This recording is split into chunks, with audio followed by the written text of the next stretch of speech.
to the opening week of baseball presented by Burger King. Live from Minute Maid Park in Houston, Texas. Fox Sports Houston brings you Houston Astros baseball. Tonight, the Atlanta Braves, with a record of 0-4, take on the Houston Astros, who celebrate the first game of the Colt 45s. Good evening, everybody. Bill Brown and Jim Deshaies. Yes, on this date, April 10th, 1962, the Colt 45s began play 50 years ago, JD. Yeah, 50 long years ago. They thumped the Cubs, 11-2, 11-3, something like that. Bob Aspermani will join us later on. Should be a lot of fun, but we turn our attention to tonight's game, and we take a look at the pitching matchup. It's Tommy Hanson making his second start. He was the opening day starter, pitched well against the Mets, but got beat 1-0. Young guy, big right arm, very, very good. He's been outstanding against the Astros. In 5 starts, he's 3-0 with an 0.97 ERA, including a 14 strikeout game here last summer. Kyle Weiland, our first look at him as he makes his Astro debut. Good, solid spring training to claim this 5th spot in the Astros rotation. He was 0-3 in limited duty last year with the Red Sox. As the Astros have climbed out to a 3-1 start, it's been Travis Buck one night, somebody else the next, and they pulled out 8 runs last night. They're averaging over 5 runs per game so far with that 3-1 start. We'll see game number 5 next.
Houston is brought to you by the Progressive Insurance Group. For a money-saving car insurance quote, call 1-800-PROGRESSIVE today.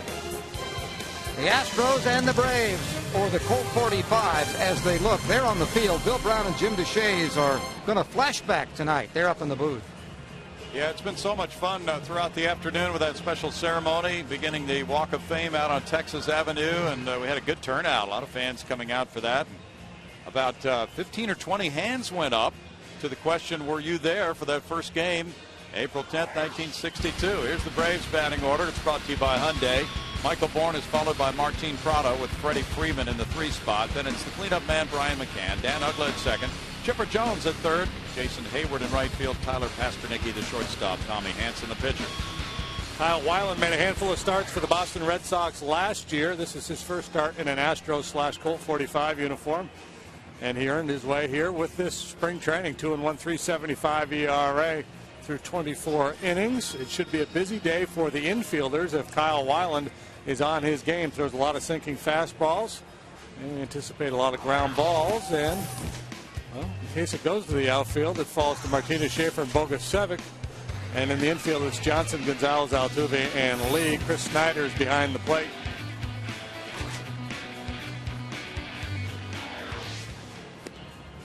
There are those Colt 45's caps that went out to a lot of these fans, and many of whom came early. There's been a real buzz around the ballpark today. A very nice ambiance for this game tonight. A lot of people sitting in the upper deck, actually, and they have a beautiful evening to observe. Nice breeze coming through the ballpark. Yeah, we've been blessed with some great weather here lately, Brownie. Extra points already on the board for Altuve and Bogusevic tonight. They get wearing the uni right points. Yeah, they do. Watching those orange and black stirrups. There it is. 79 degrees, 56% humidity, a slight breeze. The roof is open, and we're ready to rock and roll. And Kyle Weiland shoots for his first major league win. That's the look of Brian Bogusevic in right field. Also Jose Altuve showing off that sock. The high stirrup back in the 62 look. And it's Michael Bourne, the former Astro, leading it off. Chris Johnson in on the grass at third. First pitch, strike one. Weiland has been very effective against left-handed batters in his career. Bourne is hitting 133 in the early going. 2 for 15. Smashes a line drive right back at Weiland. Woo. Yeah, had him positioned just perfectly.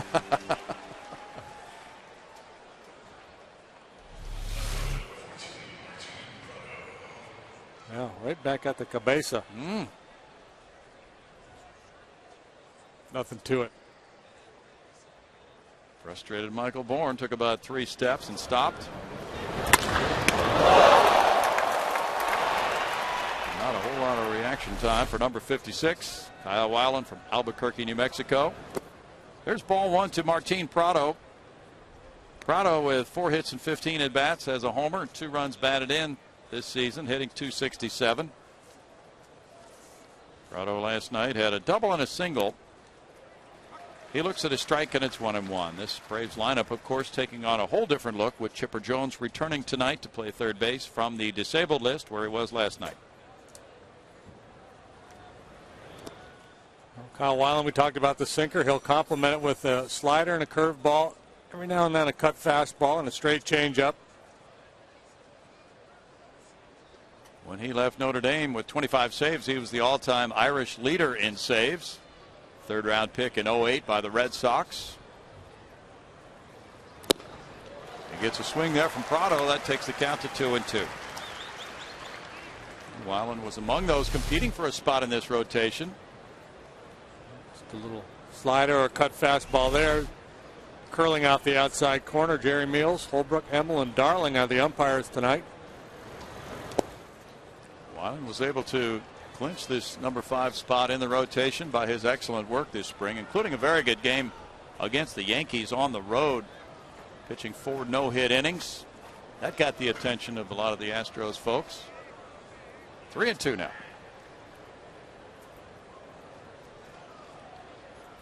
These uniforms will also be worn on Friday, April 20th. Line drive left center field. Martinez over to play it on a bounce. A single for Prado. The Braves have knocked out 2 line drives from the first 2 hitters.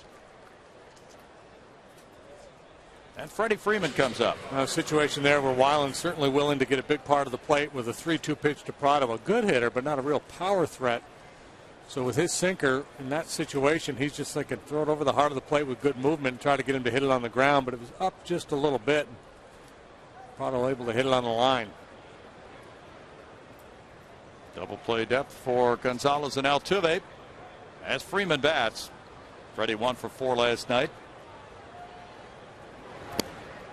And there's strike 1 to Freeman. Last year Freddie drove in 76 runs on his way to a second place finish in Rookie of the Year balloting. He won the National League Rookie Triple Crown. Batting average, he hit .282 with 21 homers and those 76 runs batted in.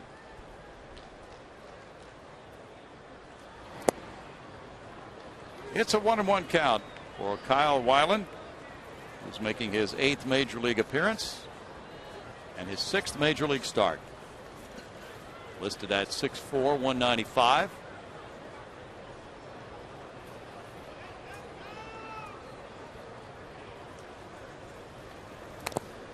He did something very few have ever done before. What's that? He was ejected from his major league debut. Last July against Baltimore. I'm not sure all the particulars, but he hit Vladimir Guerrero with a pitch and was ejected. That's a way to break in that will not be forgotten. 7th major league player ever to be ejected from his first major league game. It's called setting the tone early on. Any idea how many batters he faced? I think it was in the 5th inning. Okay. Swing and a miss for out number 2. Breaking pitch bouncing up there, and he got Freeman to flail at it. Now it's Brian McCann. Ugly hack by Freeman. In the little bit of big league time he had last year, he only had 24 2/3 innings of work with the Red Sox, but for whatever reason he was far more effective in terms of batting average against left-handed hitters than righties. And that could serve him well here tonight. A lot of left-handed bats in this Brave lineup. McCann takes their strike 1 to Bryant. Has 2 hits and 15 at bats. One of those a homer with 2 runs batted in. He drove in a run in last night's game, going 1 for 4. Altuve is moving back onto the right field grass at second base. This Johnson well off the line. It's 1-1. Altuve made a play out there a few steps deeper than he is now on Eric Kinski last night when they had a real strong shift on. McCann homered on Sunday at New York. Throw goes over. The Braves have hit only 165 through their first 4 games, losing all 4. They've been outscored 20-10. And they had a bad spring. Not that that really means much. Probably means nothing. What does mean something is they lost 20 out of their final 30 last year, so they were looking to get off to a good start to put that in the rearview mirror.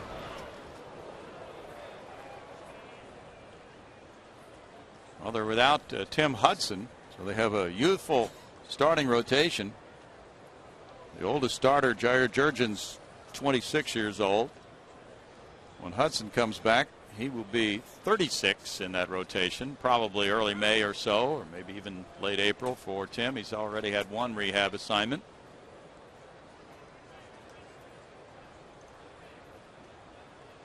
Braves have won 11 of their last 14 from the Astros.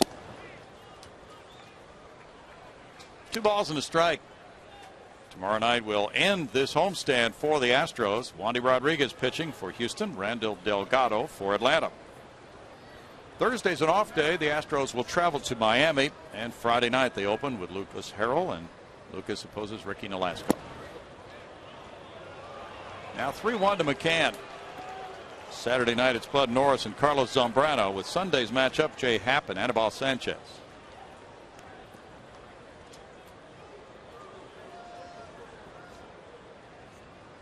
Great to have the 5 members of the Colt 45s and 62 on hand on the field before this game tonight. In tight for a walk. McCann takes the stroll with Dan Uggla coming up with 2 on and 2 out.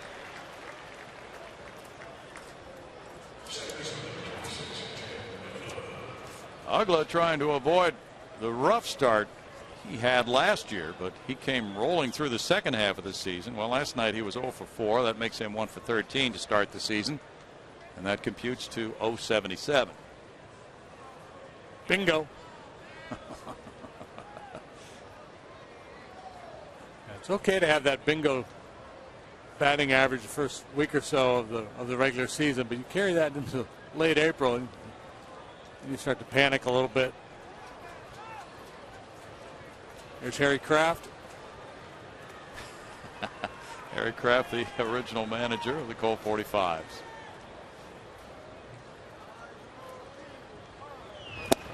There's strike 1 to Uggla. Astros pitching has been superb with a 2.25 ERA, tied for second best in the National League through 4 games. After getting off to an 0-5 start last year, 0-8 in 2010, they're feeling pretty good at 3-1 right now. Last time they started 4-1 was in their World Series year of 2005.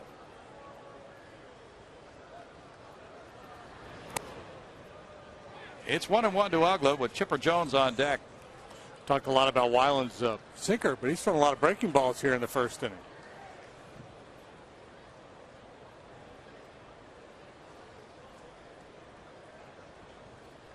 Just about as many breaking balls as fastballs so far. It's a little surprising. In the air, and the center fielder, Jordan Schaefer, gets underneath it.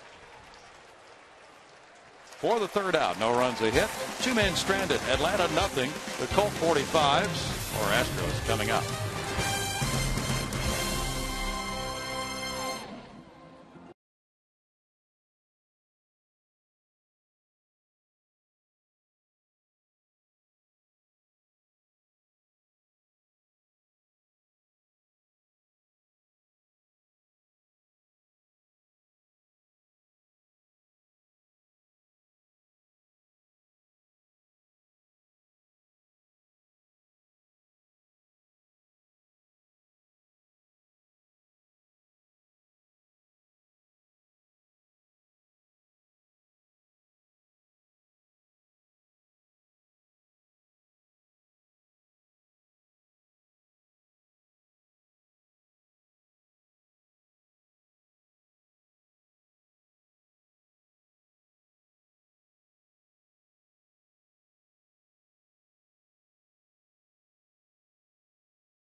Jordan Schaefer leads it off in center field. He's followed by Jose Altuve at second base. J.D. Martinez plays left field. At first base, it's Carlos Lee. With Brian Bogasevic in right field, Chris Johnson at third base, Chris Snyder the catcher, Marwin Gonzalez at short, Kyle Weiland the pitcher, brought to you by Hyundai.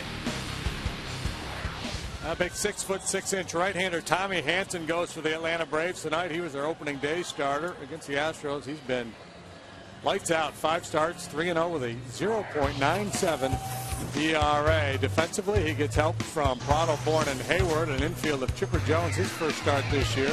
Pasternicki, Ugla, and Freeman, and Brian McCann behind the plate. Braves kicked it around last night. They made 4 errors.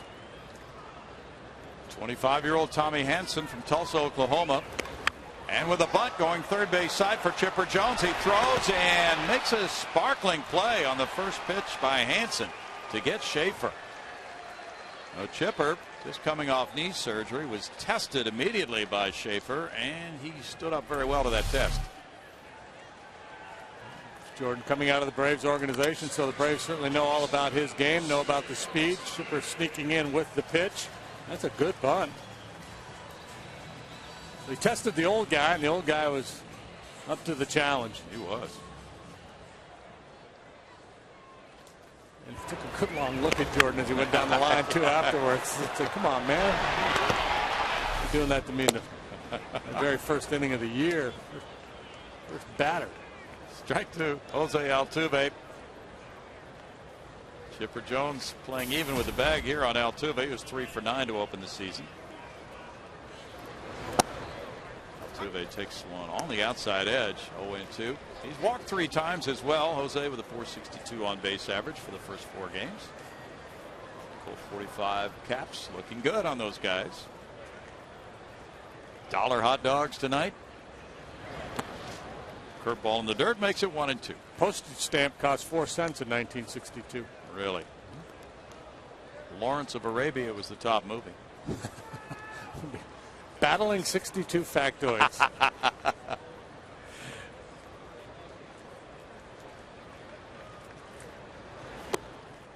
It's a 2-ball, 2-strike count for Hansen. Hansen has just been superb against the Astros with a 0.41 ERA at Minute Maid Park. Overall, 3-0 with a 0.97 against Houston. Been really good against everybody, and especially good against the Astros. A young guy who came on the scene 3 years ago, and great expectations. Injuries have held him back some, especially last year. He was poised for a big year, had 10 wins at the All-Star break, but a couple trips to the DL with some shoulder problems really cut his season short.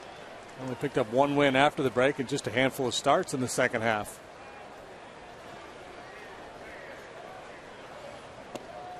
That strike 3 call, out number 2 for Hansen. Dropped it into the top of the zone.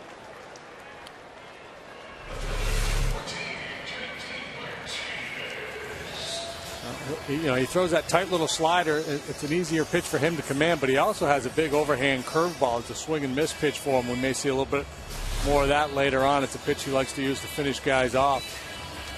One of the problems he's had is because of his style of pitching. He's a power guy, works up in the zone with the fastball, and has that curveball. He tends to run a lot of deep counts, and the pitch count sometimes gets him in trouble.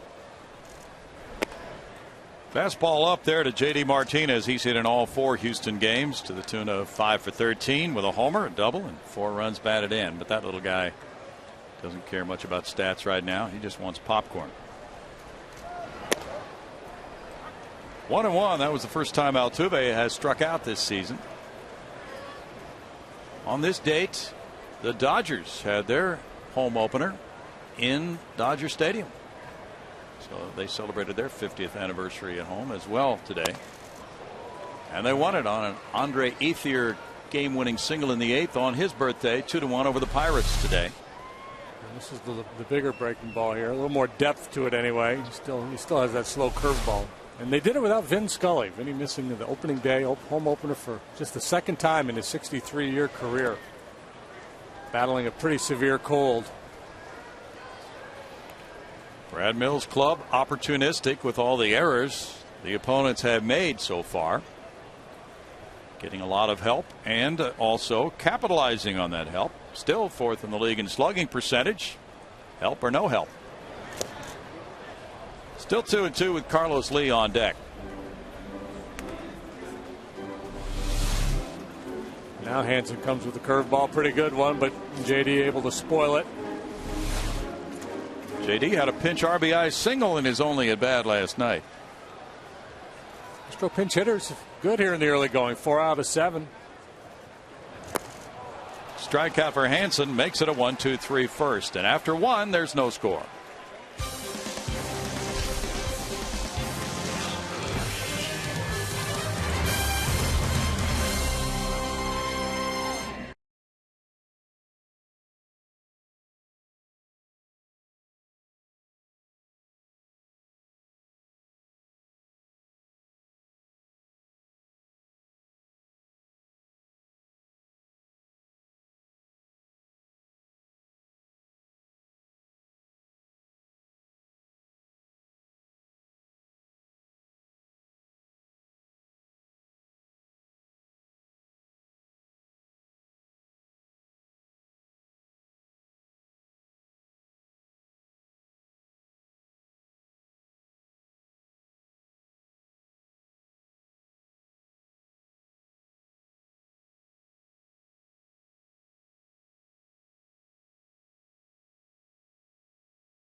And it's time to take a look at this date in Astros history, brought to you by the MD Anderson Cancer Center, making cancer history. Should we guess?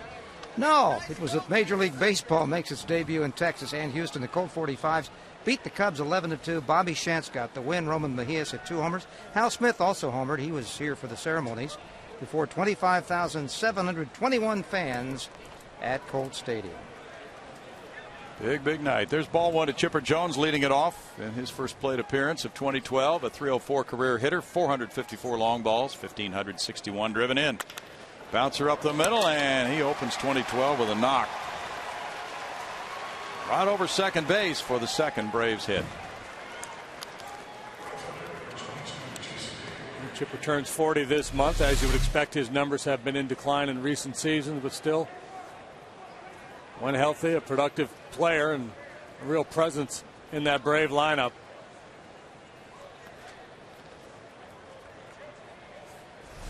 Lifetime on base percentage better than .400.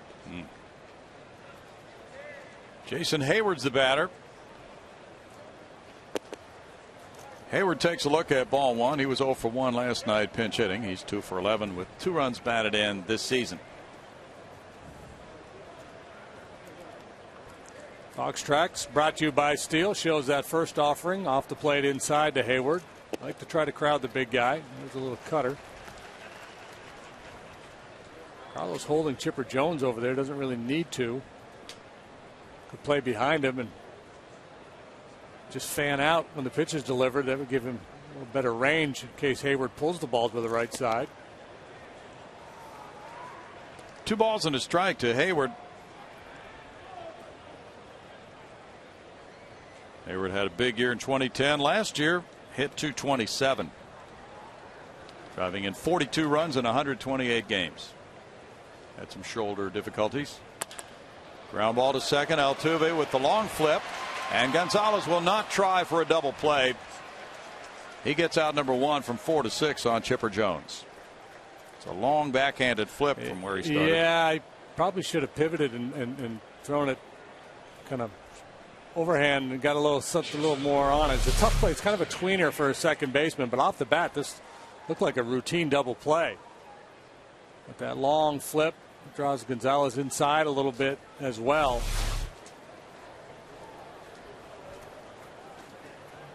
Tyler Pasternicki with 2 hits and 9 at bats as a big leaguer. He is the brand new Brave shortstop this year as a rookie. Strike 1 to Pasternicki. 5th round pick by Toronto in 08. He and a couple of other players were traded to the Braves in July of 2010. And this season, .222 for Tyler after winning a battle at shortstop with Andrelton Simmons to open with a big league club in spring training this year. And they both look pretty good. No balls, 2 strikes. Tyler didn't hit a whole lot early in spring training. Late, Simmons was banged up, and Tyler closed pretty well with the bat to win the job. But you might be seeing Simmons on the Atlanta scene fairly quickly as well. He looked spectacular at shortstop at times in spring training. Pasternicki had committed to Florida State when Toronto signed him in 08.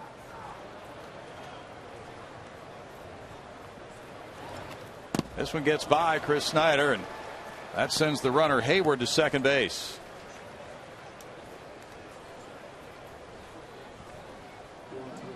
It's a wild pitch.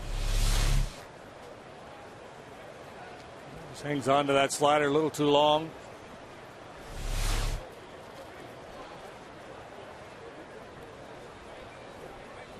Hayward at second.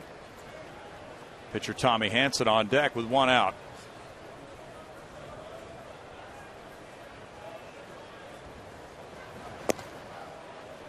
It's 2-2. John Glenn became the first American to orbit Earth in 1962. Colt 45s had that name for 3 years, and then the team name was changed to the Astros in 1965 when they moved into the Astrodome from Colt Stadium.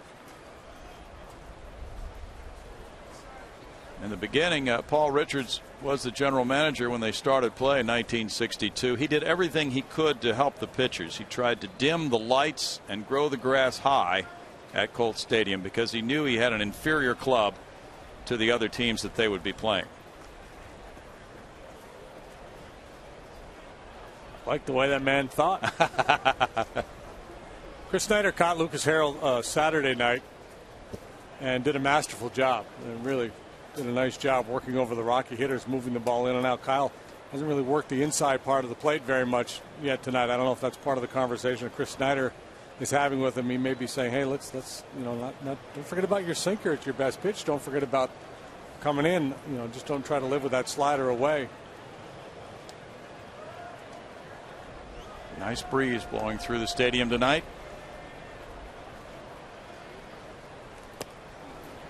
Up and in for ball 3. It's a full count to Tyler Pasternicki. The Braves have hit 174 so far with runners in scoring position. 4 for 23 coming into this game. And Dan Uggla made it out with a man in scoring position to end the first.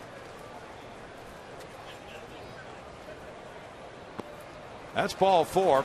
And now the pitcher comes up after the second walk of the game for Weiland.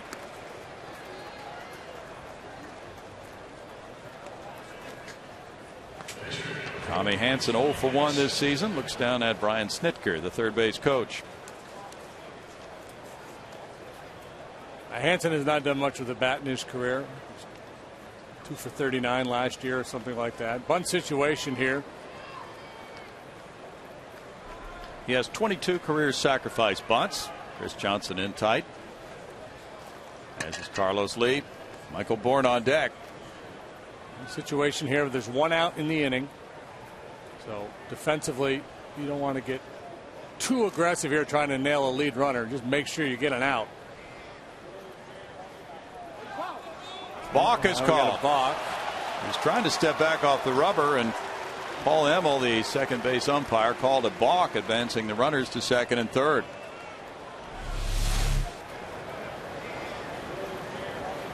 Yeah. A little break of the knee there cost him. Yep. I won't get on my soapbox yet. It's too early for that. All right, the infielders now move in. Middle infielders halfway. And that's ball 1 to Hansen.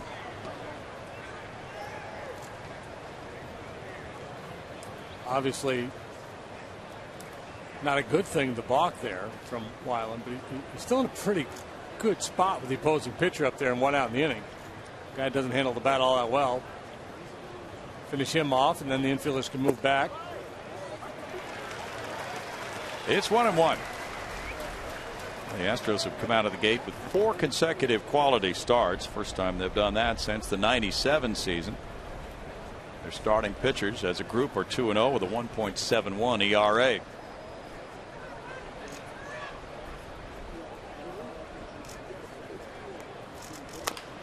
Bouncer third. It goes foul. Hayward hit the deck. 1-2.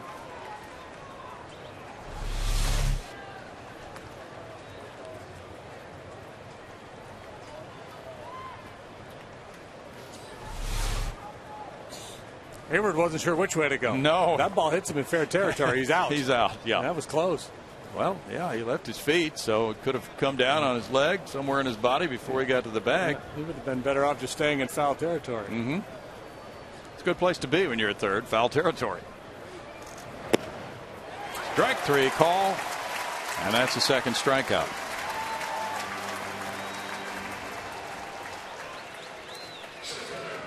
Well, Michael Bourne smacked the line drive, caught by Weiland, leading off the game. Middle infielders back up. The corner guys will stay tight. You have to respect Bourne's ability to bunt. Well, Freddie Gonzalez doesn't think the Braves have really seen the best of Michael Bourne yet since the trade last year that brought him to Atlanta. Butted in the air. Carlos Lee is there to end the Braves' second. Again they threaten, but again they leave 2. No runs ahead, and after 1.5 there is no score.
trivia question.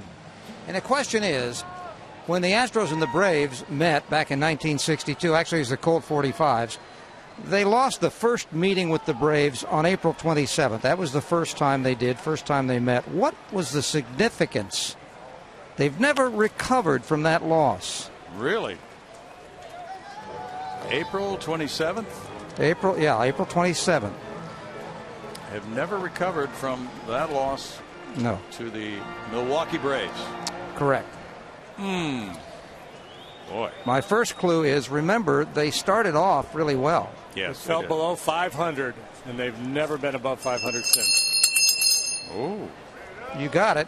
Outstanding. Actually, JD. though, they're not far off. Remember, a couple of years ago, they got down to around 12 games, but then the last couple of years hurt them. But even so, they're 495, and only the Angels, Arizona, and Toronto are closer to getting to 500 than the Astros. Yankees are 2,300 games over 500. Giants are 14, almost 1,500 over 500. The Cardinals and other plus 500 teams. Some of them might surprise you. The Cubs, the Pirates, the Indians, White Sox, and the Reds. Tampa Bay is 427 games under 500. These numbers according to Baseball Reference. Even though they've been very good lately, they sure were bad for a long time. Yeah. Carlos takes the high heater, and he saw a few of those and drew a walk. Let's go ahead and take the official answer for the AT&T trivia question. And the answer was the Astros, with that loss, went to 6-7. And that put them under 500 for the first time. They had not been over it. They've been very close. Well, I think that could be a promotion in future years. Pick the date that the Astros will reach 500 in their history. Yeah, good. Here comes Bogey with the cool socks. 133, one homer, 2 runs batted in, 1 game-winning single in the bottom of the 8th inning Sunday for Brian Bogusevic. Yeah. Classic-looking socks. There's ball 1 to Brian.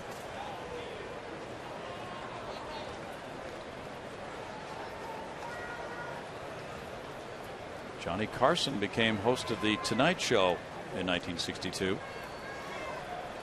Those are real stirrups, too. They're not those fake ones, those 2-in-1s. Those stirrups were moving. And now here comes McCann. See? He's got Hanson's attention. He can't take his eyes off his socks. Shooting for the stirrups. Those stirrups were dancing that time.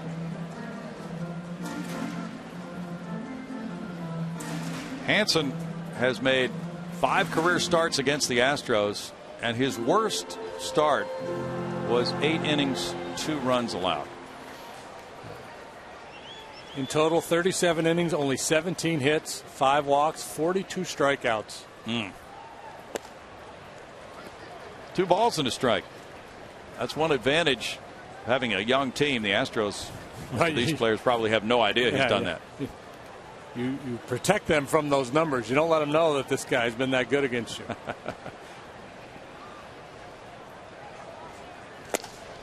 Inside, and his fastball is a little errant here in this inning. 3-1. Last year, Hanson beat the Astros 3-2 and 4-1. Got a little bit of a short arm delivery, reminiscent of Aaron Harang, the big right-hander, formerly of Cincinnati. Where's he, a Dodger now? Harang? Yes, he's a Dodger. Yeah.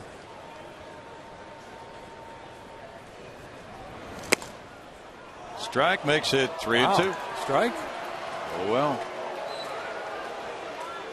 Maybe they're using the 1962 strike zone. Okay. Well, according to our Fox tracks, that caught the upper reaches of the upper right-hand corner. Okay. 3-2 it is. With nobody out, and Carlos Lee, the base runner. Carlos is going. Fly ball will head him back to first base as Michael Bourne is there in left center. 1 down. Do we know who the umpires were in that inaugural game in 1962? We can find out. Shag Crawford, or could be Shag. Tom Gorman, maybe. We will find out. We have an entire sheet of information on that game, but the umpires are not on that sheet, are they, that we were handed? No, the one I have is not. Okay, well, we'll look it up. Phil Boudreau is looking through his notebook right now. Chris Johnson, the batter. Chris on a 3-game hitting streak. There's ball one. Now Bobby Shantz, the little lefty, 5'6". There's Bob Aspermonte. He'll be coming over here. He's on with Milo right now on Astros radio. But yeah, he can tell us about Bobby Shantz. Gritty competitor. And went the distance in that very first game of the franchise. There's a shot by CJ into left field, bouncing off the wall, comes back over the left fielder's head, and Carlos Lee. Here's the throw into second, and he is safe. Lee easily went into third. As Prado, with that ball kicking back toward the infield, made it close at second base. And he made the right decision. He did not have a shot at Carlos at third, but made it relatively close at second base on CJ. He was really showing a willingness to force the action, try to take an extra base so far here in the early going. Great swing of the bat on an inside fastball. Prado makes the mistake of getting a little too tight to the wall. If that throw is accurate, they've got him. Up. He did the swim. Yeah. Were they doing the swim in 62? Dusty Bodges, Dan Landis, Vinny Smith were on that umpiring crew. Oh, wow. Familiar with any of those guys. Chris Snyder, the batter, second and third with the infield back, 1 out. Ball 1 to Snyder. Snyder 1 for 3 in his career against this pitcher. CJ needs a little tutelage from Ricky Henderson on the head first dive. He got there and avoided a face plant in the process.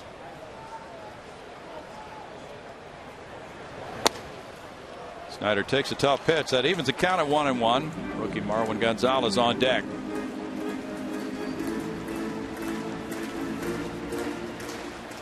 Now, there's been a lot of talk. You may have read the stories about the revolver there on this Colt 45's jersey.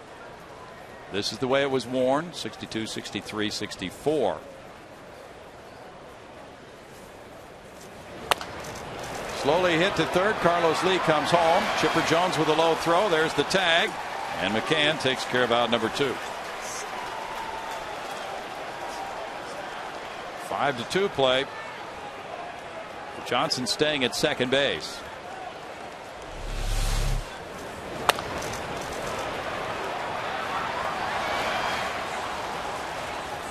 It doesn't look like Carlos was going on contact. Looked like he just made the read. Maybe, I don't know, but fairly easy play for Jones and McCann. Yeah.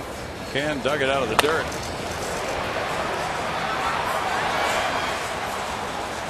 Chipper returning without any minor league rehab time after his left knee surgery. Now Marwin Gonzalez, 4 hits and 14 at bats as a big leaguer, was 3 for 4 with 3 runs scored last night. Strike 1 to Gonzalez, the number 8 hitter, with Weiland on deck. The last Astro to have 3 hits and 3 runs in the same game, Kenny Lofton, early in his career, and his debut in '91. As far as rookies early in their career. Ground ball foul. 1-2. Only 5 major league shortstops have recorded 3 hits or more and scored 3 runs or more in the same game, with one of their first 4 career games since 1918. So Marwin Gonzalez with early season success. And by the way, the Astros hope to welcome Jed Lowry back to the lineup Friday night. He's beginning his minor league rehab assignment at Oklahoma City tonight, and due to play a few innings tonight and then 9 innings tomorrow night. Liner into center field. CJ coming to the plate. Michael Bourne with a throw into the infield. It's stopped by Freeman, and the Astros lead it 1-0. Freeman wanted to make a play at third base but couldn't get a handle on it. RBI single Gonzalez. He continues to second on the throw to the plate. Continuing a theme from last night, where there's a lot of good 2-out hitting by the Astros. Marwin Gonzalez talking about continuing a theme. My goodness.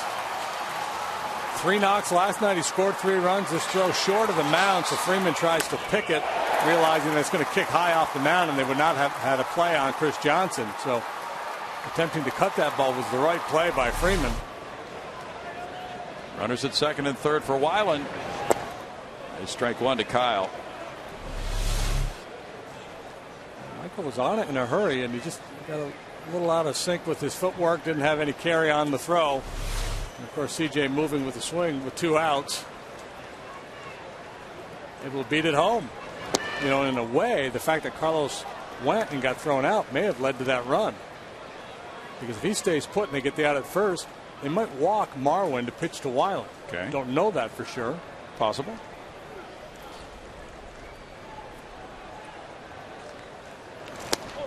Weiland's down on strikes.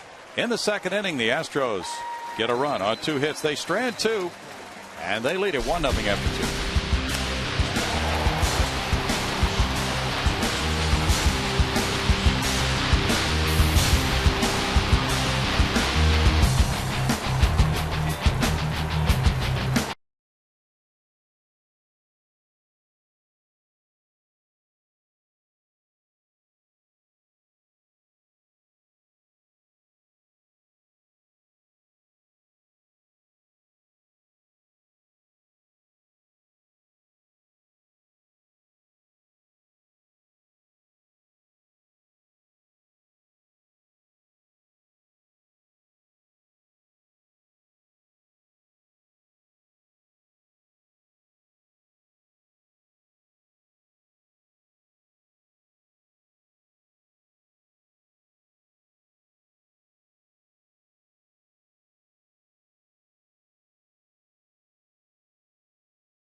Won their first game. We're calling them the Colt 45s on the scoreboard, and Bob Aspromonte was honored today, inducted into the Walk of Fame along with those esteemed gentlemen in the first Walk of Fame class. Got to pull back that curtain and reveal the logo there on the street at Texas Avenue. And now he joins us in a big day for Bob and really for the history of Houston baseball. How did it feel out there today? Bill, it was very special.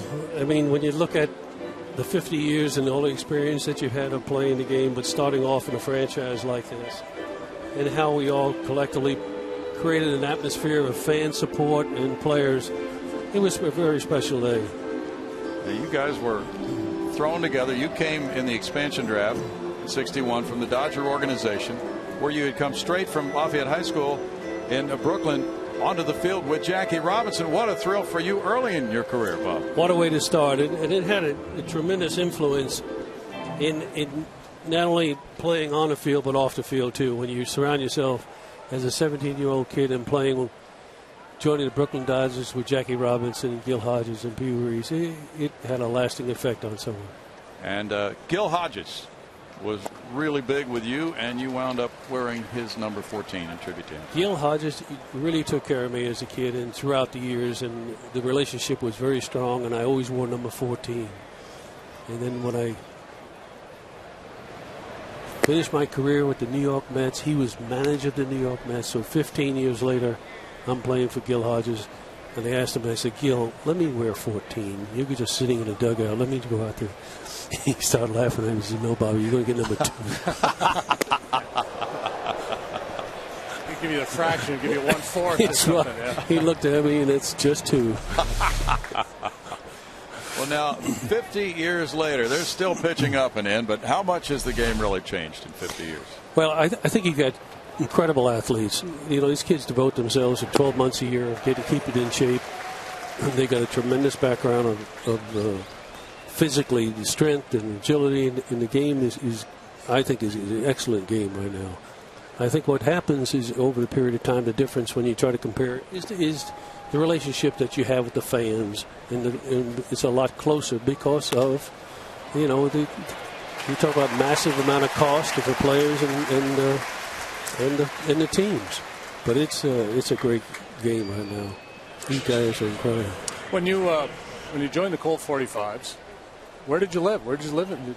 Did a bunch of players live kind of in the same neighborhood? We really did. We really did. That's right. Rusty Staub, Joe Amalfitano, and all the guys. And Larry, you've been joining us, Durker, later on. And when you look at, we all stayed together. We had a nice area that we had a good relationship. And Bob Bruce, last week, see the fellas today, Bob Bruce, Al Spangler, Carl Ward.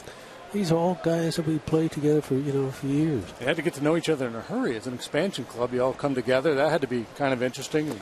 It really was, and especially we had about 6 or 7 players from the Dodge organization, so there was a lot of familiarity with the kind of players, especially with Dick Farrell and Jim Owens and Norm Locker. So there was a lot of that environment, and with other players as well. But to put it all together, that's what made it special. And Paul Richards, our general manager, who was an outstanding baseball man, recognized the fact he surrounded the young kids with experienced players, and those experienced players helped us out a lot. And I think that combination is very important. Was there any just flat out goofball personalities on that club? Yeah, we really did. Yeah, Dick Farrell and Jim Owens, we had a lot of laughs together. In fact, Dick Farrell says, "Bobby, can I use your car in spring training?" I said, "Yeah, where you go?" "Oh, I'm just going to go with me. I won't be long." And he took my car up the mountain and went hunting. I said, "Oh, that's wonderful." After he came back, his car was all dirty. I said, "Where did you go?" He said, "Well, he just shot a few shots." I said, "Did you pick another car?" And as Freddie Freeman rips one foul, when you guys traveled, the ball club wanted you outfitted all the same in the cowboy boots and the Western outfits. And one of your teammates said, "Well, everybody thought we were the Tex Beneke band as we walked through airports." Well, when we finished our spring training, we're all dressed up coming to Houston, Texas, and we would go through the airport, and everybody said, "Where is the rodeo going to be?" They didn't have you guys come in on horseback into the ballpark. And then, you're the first batter up in the first game. Were your knees shaking for that first game? The first game really was kind of a special game because of the atmosphere and to go take the first at bat and be able to get the first hit and the first run scored. A lot of firsts in that first game, and and you guys had to feel great too, sweeping the Chicago Cubs in your first ever series. First 3 games we beat them, fairly easy too, and Judge Roy Hoffines, we had some World Series tickets being printed up already. I said might be a little too early for that. By the way, this would have been his 100th birthday. Today's 100th birthday. Yeah. Bill and Jim, you cannot believe what Judge Roy Hoffines and Ari Bob Smith did for the city of Houston. Putting that Astrodome together and being able to get the franchise here in Houston when the city was only 500,000 people for a major league city, and sold everybody on that dome, incredible stadium. It deserves a tremendous amount of credit where we are today. Yes. And I say that every time I make my little talks. Well, they were visionaries, weren't they? It was hard to picture what they were doing. It really was, and he showed us when we signed our contracts a model of what this was going to be. And you look at it and you say, it just can't be. How do you put something like this together? And sure enough, wow. Liner by Altuve, even with the shift. McCann is able to get one into right field. And the grass was so high in those days. We were mentioning that earlier, Bob. The story was that your teammate Norm Locker just got fed up. He was losing so many hits that were slowed down by this grass. He took his lawnmower over one night, and when nobody was at the park, he mowed the grass on the infield. Exactly. He was so upset because he used to hit some hard ground balls. And everything would go through on the visiting ballparks. But he got so upset that he cut the grass around home plate. That just cracks me up. JD would have been in there at night planting that grass. That's right. Nurturing it with his sun lamp and all that stuff. What percentage of the modern player owns a lawnmower? Let alone going to take it to the ballpark. And, what is this gadget with the wheels? What does this do? This? What is this machine? Yeah, my physical trainer didn't teach me this. Good pitch there by Weiland. It's 0-2 now to Dan Ugla. Just great nostalgia with Bob Aspromonte, who's continued to live here in Houston down through all the years and well known throughout the city for his philanthropic exploits. He's helped a lot of charities and just the real essence of what everybody wants a ball player to be. Deep drive with Schaefer backing on it. Still back. That's going to be off the wall. It's kicking up high. He juggles it a little bit. And the Braves are going to get a chance to send McCann to the plate. Here's a throw to Snyder. And he's safe. What a throw from Marwin Gonzalez out in left center field, right on the button. Marwin Gonzalez has done a lot of things really, really well in his brief time in the big leagues, and they almost get McCann, the big catcher, running out of gas. Just this little bobble right here, perhaps the difference. Right there cost him what? Half a second. And look at the play at the plate. What a throw.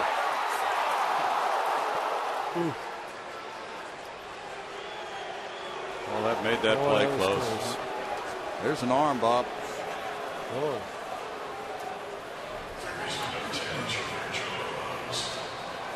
Again, about 3/4 of the way down the line, right? He's trying to make his decision. Am I going to slide? Am I going to have to try to hit Chris Snyder? That would have been one heck of a collision. Those two big donkeys.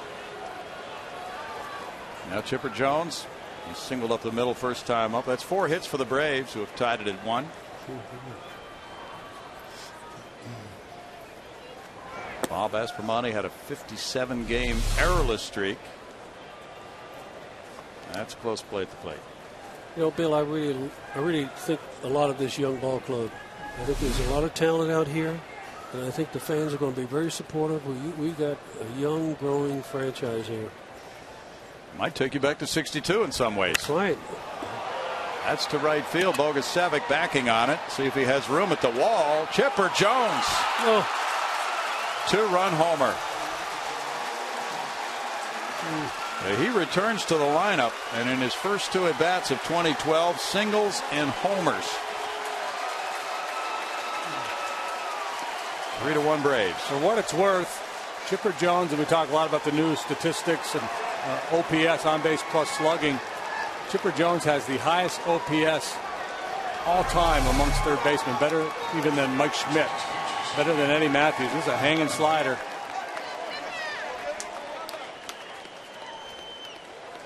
Boy, Jimmy, that's saying an awful lot when you look at Eddie Matthews and Schmidt. That's incredible numbers. And I'm not arguing that Chipper is a better offensive player, but he's in the conversation.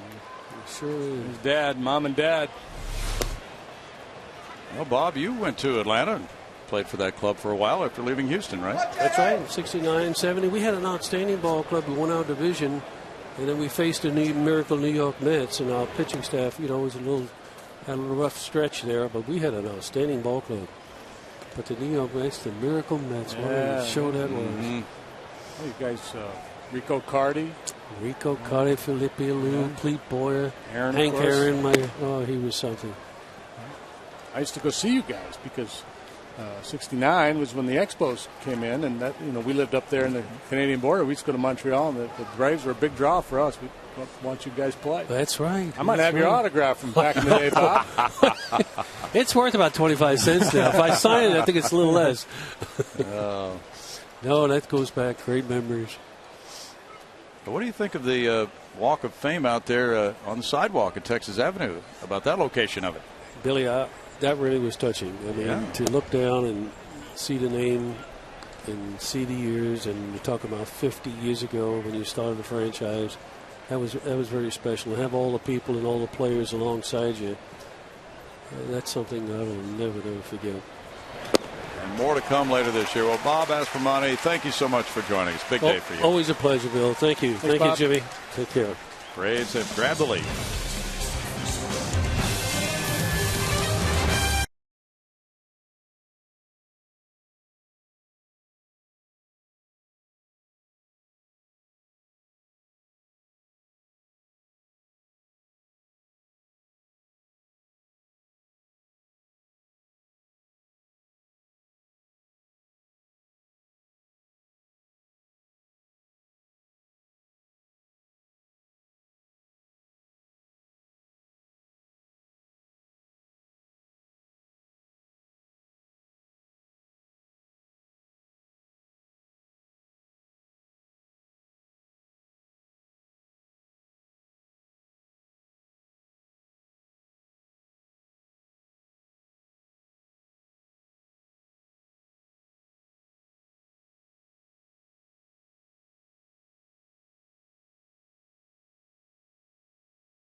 With a 3-1 lead over the Astros/Colt 45s, and I'm out here in the Crawford boxes, joined by celebrity chef Brian Caswell. And Brian, you're out here. There's all kinds of great new stuff at the ballpark this year. Start with you can see on the graphic here some of the new restaurants and some of the new things that are being offered. Absolutely. Well, we still have the area on the Little Bigs cart here on the main concourse.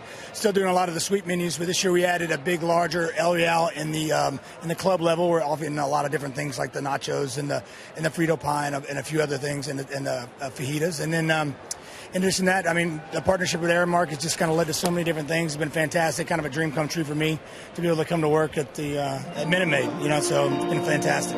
Well, it's very cool because people know you as a celebrity chef. You've traveled the world, but returned home with some great ideas and really brought your services here to Minute Maid Park. Yeah, I wouldn't have thought in a million years that I would end up this way. Getting to meet some of my, childhood legends and, kind of contribute with what I do for a living, I think is, again, I can't say it too many times. It's like a dream.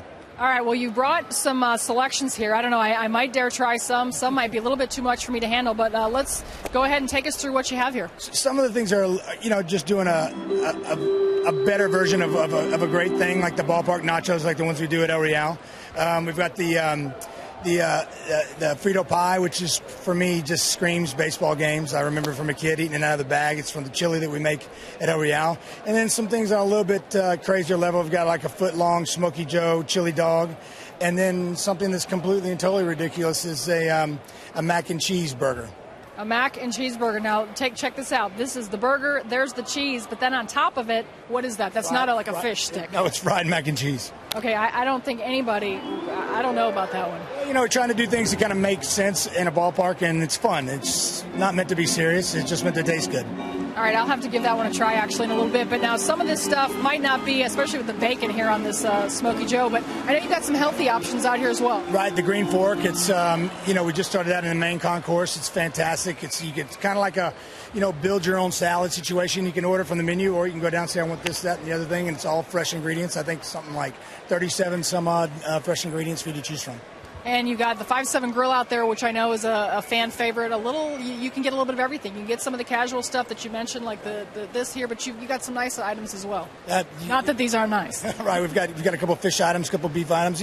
Again, trying to give a wide spectrum of different things for something for everybody at the park.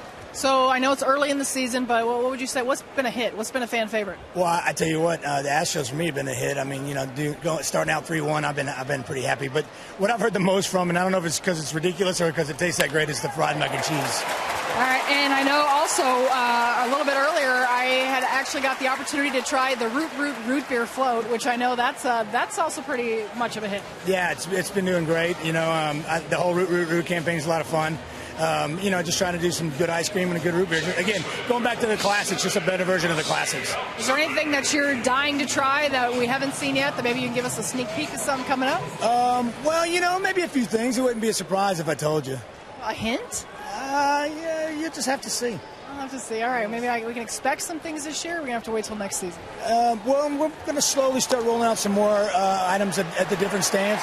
Keep worrying about a ball hitting me in the back of the head. There'll be a few things coming out. We'll still have a few things up our sleeve.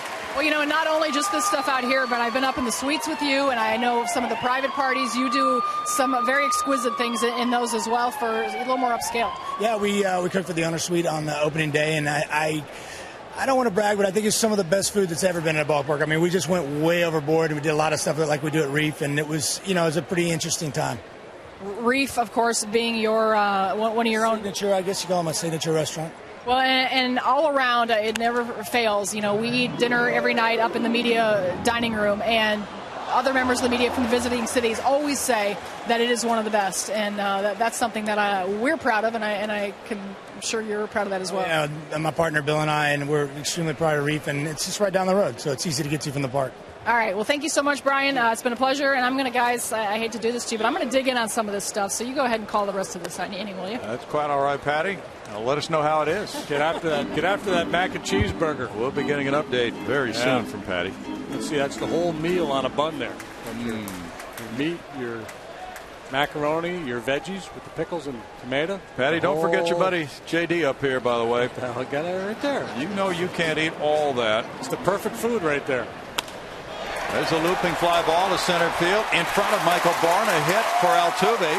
That gets Schaefer, who had singled and stolen second, to third base, and the Astros have a rally brewing. First and third, nobody out against Hansen. Yeah, you know, against Hansen, as good as he's been in his career against the Astros, once he had that 3-1 lead, he thought, oh, this is going to be awfully tough. But the Astros come right back here in the bottom half of the third. Single stolen base, soft single.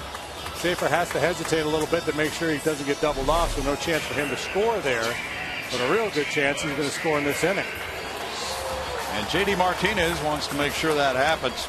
He struck out in the first inning. Pasternicki and Ugla had double play depth with nobody out. And that rolls to the first baseman Freeman. Crazy spin on that one. For out number one, Altuve to second base. Schaefer holding on it. Yeah, it's a very difficult read for Schaefer down there at third base on a ball like that. There was so much action on it.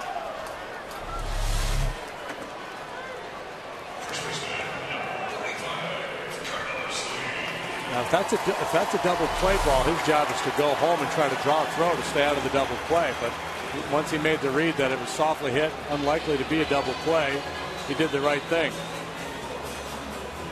And that leaves him at third for Carlos Lee. Carlos walked and then was thrown out at the plate in the second inning on that ground ball to Chipper Jones.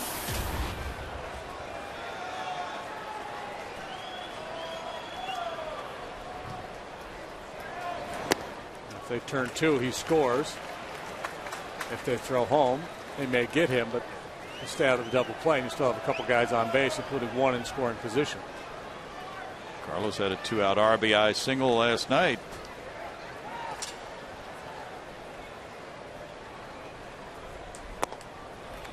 He takes ball two. He's been in a take mode here. Hansen, first time up, Hansen walked him on a 3-1 count, was missing high with the fastball. Bogusevic is on deck. Carlos, a .309 career hitter against the Braves, has 2 homers and 162 at bats against Atlanta. And he came into this game 5 out of 13 against Hansen. So one guy who's had some success against them, and you get the sense that Hansen has identified Carlos as a guy he's going to be willing to tiptoe around, and they're going to put him on now to load the bases. And Bogusevic will have that bases loaded opportunity now with 1 out. Intentional walk number 2 for Hansen tonight. Bogusevic worked the count full and hit a fly ball to center in the second inning. Pitching coach Roger McDowell comes out.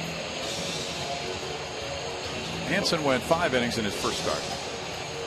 Bogusevic had not faced Hansen prior to that plate appearance back in the second inning. McDowell out there to have a chat with his battery. Well, Roger was adept when he was pitching for the Mets at getting those double play balls on the ground. Yeah, he had that great spitter or sinker. Hansen more of a fly ball guy.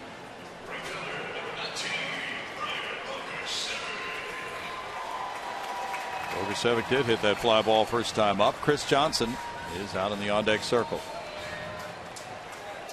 Schaefer and Altuve at third and second respectively.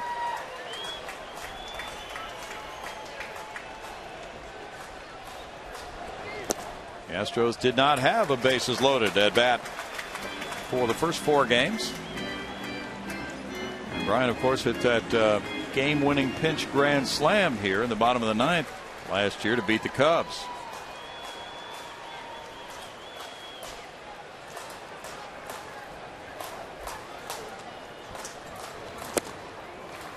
Hansen gets a call that makes it 1-1. Fans, to their chagrin, watch that strike call go up. Schaefer, Altuve, and Lee, the base runners. Jerry Meals, the home plate umpire. Clearly on the plate, but borderline low, and Meals gives that one to Hansen. All right, Bogey can handle that pitch. It's 2-1. And Bogusevic, pretty confident player these days. He struggled through the first few weeks of spring training, but after a chat with Brad Mills and some reassurance from Carlos Lee, he's been a very good hitter. .320 the average against Hansen with the bases loaded. Foul back with a good cut. 2-2.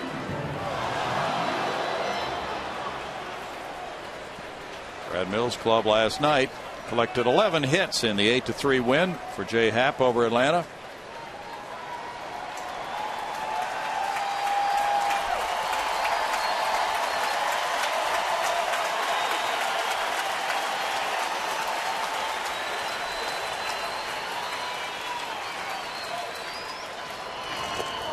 Bogusevic fooled on that one. Swung and missed for out number 2. 4th strikeout.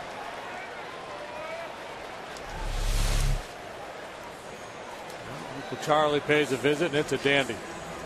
Just a real good job by Hansen of moving the ball in and out, up and down. The high fastball was just above the belt. Bogey had a good whack at it but fouled it off.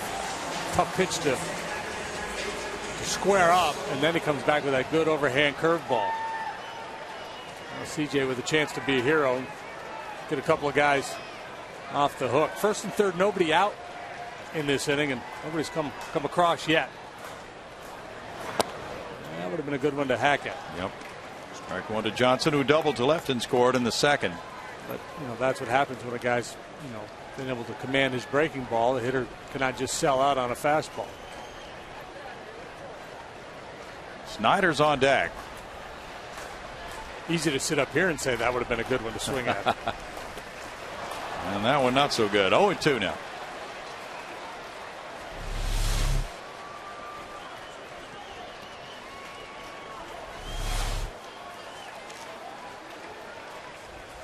Braves starting pitchers trying to find their rhythm in the early going this season. Last night Beachy went 5 innings, giving up 4 runs, but only 1 was earned.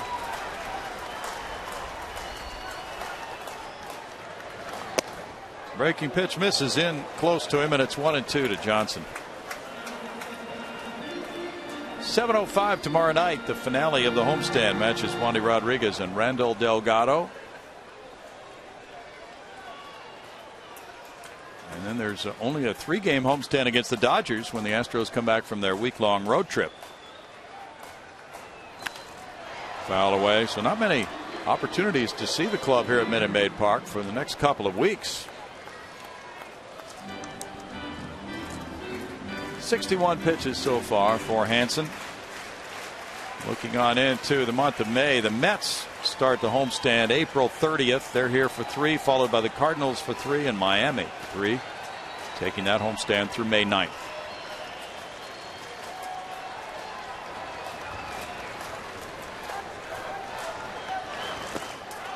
Johnson check. No. He did not go. Sam Holbrook with the confirmation at first.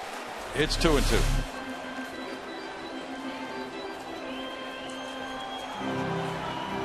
You can see the visual evidence there. That bat did not go through. Now 2-2.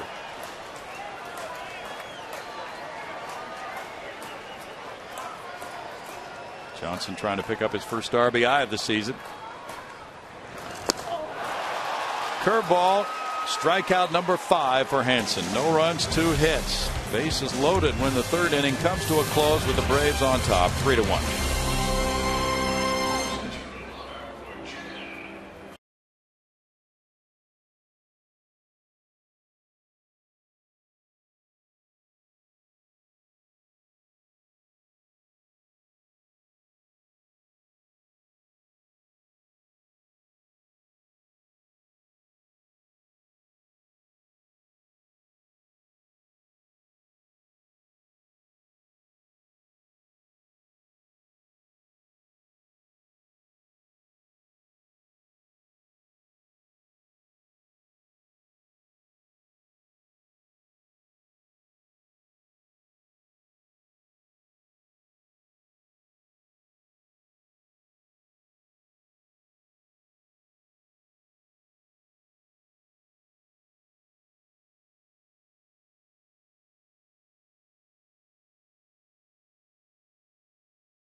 Astros 3-1. You know, the Astros are going to wear the legendary Colt 45 uniforms one more time for the final time in 2012 on Friday, April 20th against the Dodgers. Now, game time is 7:05.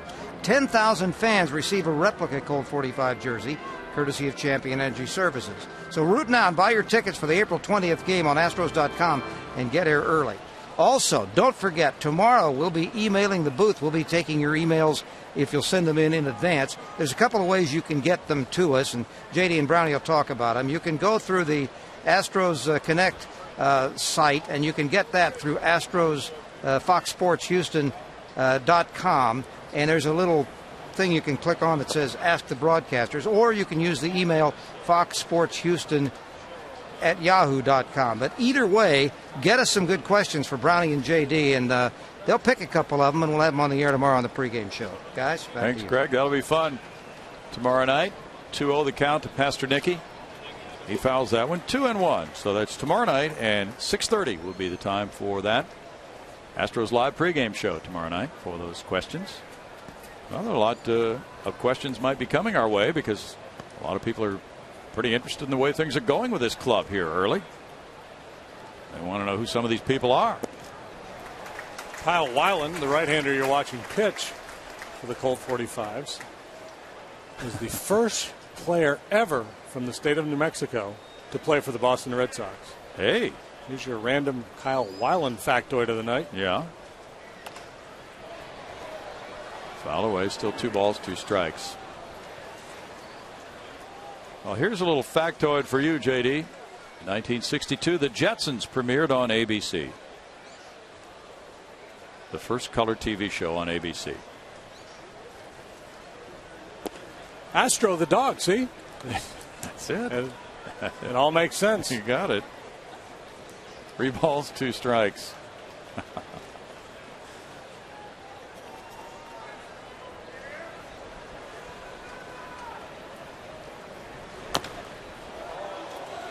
That ball's fouled. Still a full count for Pasternicki with the pitcher Hansen on deck, and then Michael Bourne due up third in the inning. I haven't seen Kyle Weiland pitch enough to know what he does when he's at his best, but I am surprised that he's thrown as many breaking balls tonight as I've seen. I just kept hearing about his sinker. And now it looks like he's got good action on that sinker now. Maybe it was just a feeling where there was a lot of adrenaline early and he was overpowering the ball, and maybe didn't have good sink out in the bullpen, so figured, I'm going to try to throw my slider some more early. And then when I get a little fatigued, maybe the ball will have a little bit better action, sinking action. Perhaps it's just based on the scouting report they've got on some of these Brave hitters. I'm not sure. Said, I haven't really seen him pitch much. Ron Brand is here scouting for the New York Yankees. He was talking about Justin Maxwell, who was Yankee property until the Astros claimed him on waivers, and just a classic case of the Yankees not being able to use his talents and the Astros being willing to give him a chance. And boy, did that pay off with his 2-run pinch homer last night and his first Astro plate appearance. Ron Brand was the catcher in the exhibition game, first exhibition game in the Astrodome. High to left field. J.D. Martinez running out of room, watches that one sail into the seats. Tyler Pasternicki with his first major league homer makes it 4-1 Atlanta here in the 4th.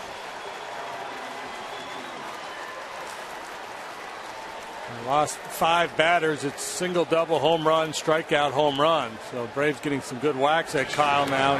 Just not locating well. His fastball drifts right into his swing. It stayed on plane, didn't have sinking action, just had running action. A lot easier pitch for a hitter to get to. So they'll be seeking that baseball for Tyler Pasternicki. Meanwhile, Chipper Jones earlier hit his 455th. He's not going to bother with that one.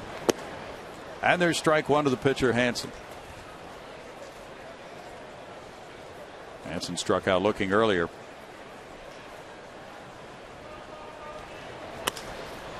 Looping line drive over Carlos Lee near the right field line, going over into foul territory for Bogusevic, and Hansen is on with a single.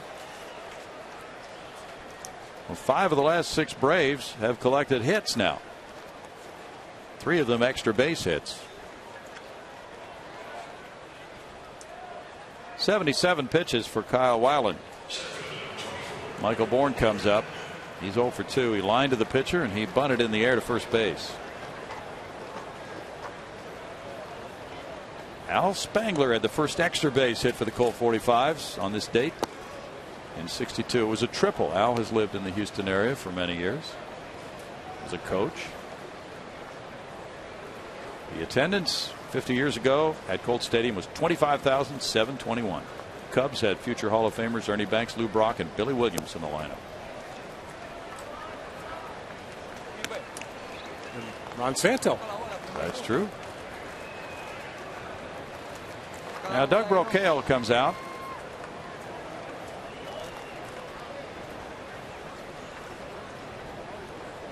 Very quick word from Doug. He hasn't had to make many trips the way the starting pitchers have sailed through the first 4 games with an ERA of 1.71 in those first 4 starts.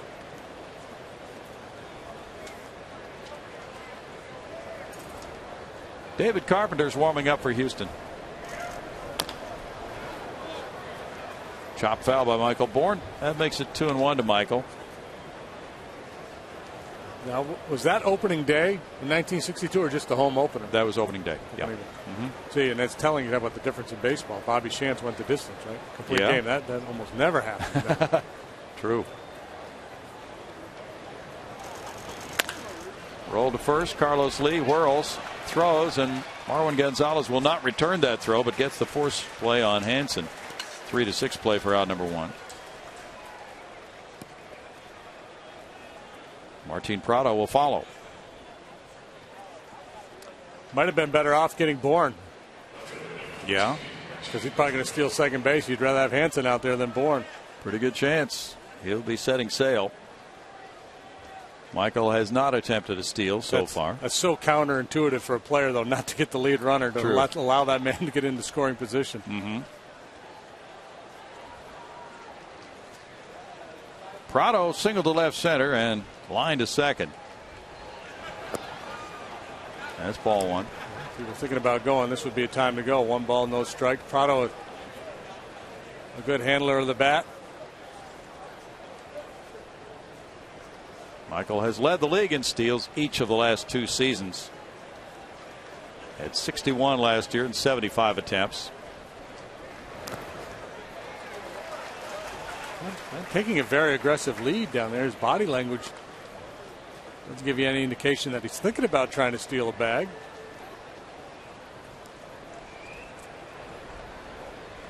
His old teammate at University of Houston, Chris Snyder, is looking down there. And I'm thinking, come on, you going to try me?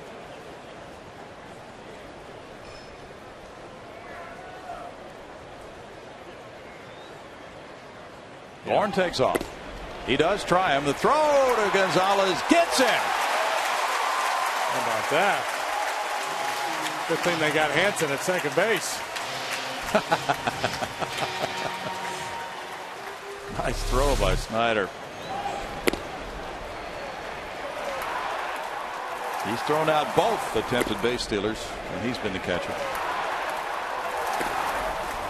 Good quick tag by Gonzalez. And now strike 2 comes into Prado. It's 2 balls, 2 strikes. Bourne thrown out. Braves have 4 runs, 7 hits. The Astros 1 run, 4 hits. Neither club has committed an error so far.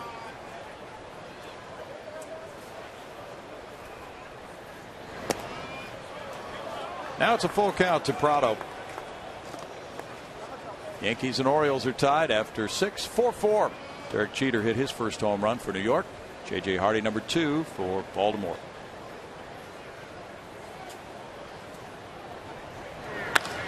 Line and it's dropped by Altuve. Now he recovers and throws to Lee, who scoops it on a hop and he gets him. Prado stopped running.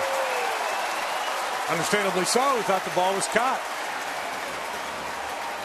Oh, it's juggled and then very quickly recovered by Altuve, who one bounced it over to Lee, who dug it out. And here's the final out. 1 run, 2 hits. Nobody left. Altuve quickly snapping it up and getting it.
Another run home in the 4th inning after the Pasternicki homer. Here's a line drive. Prado quit running. Then he had a chance and he could have beaten it out, but his line drive was dropped by Altuve, who recovered and threw him out. Yeah, it always looks bad when a guy stops running, but once you see the ball go into the guy's glove, you kind of assume you're out. Usually, yeah. Braves lead at 4-1 for Tommy Hanson, facing Chris Snyder now. Snyder reached on a fielder's choice. There's ball 1. Gonzalez and the pitcher spot to follow. Astros bullpen has some stirring right now.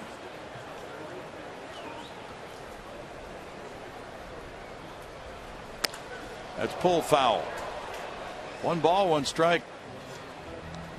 1962, John F. Kennedy gave a speech at Rice University about reaching the moon. That was a major objective of the United States space program. And the first Walmart opened in Rogers, Arkansas, 1962.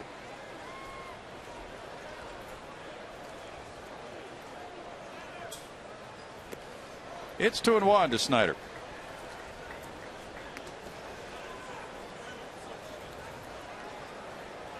It was really interesting the way Houston got a franchise, and we don't really have time to go into it, but there was a league called the Continental League that was formed. And what was happening was that cities like Houston and the New York area, which wanted a National League club, were banding together with several other cities to threaten to compete with Major League Baseball with a different league, and Branch Rickey was the head of it. That's strike 3 call. That's 6 strikeouts for Hanson. So Major League Baseball owners took it seriously, and they granted a couple of expansion franchises to ward off the Continental League, which then disappeared.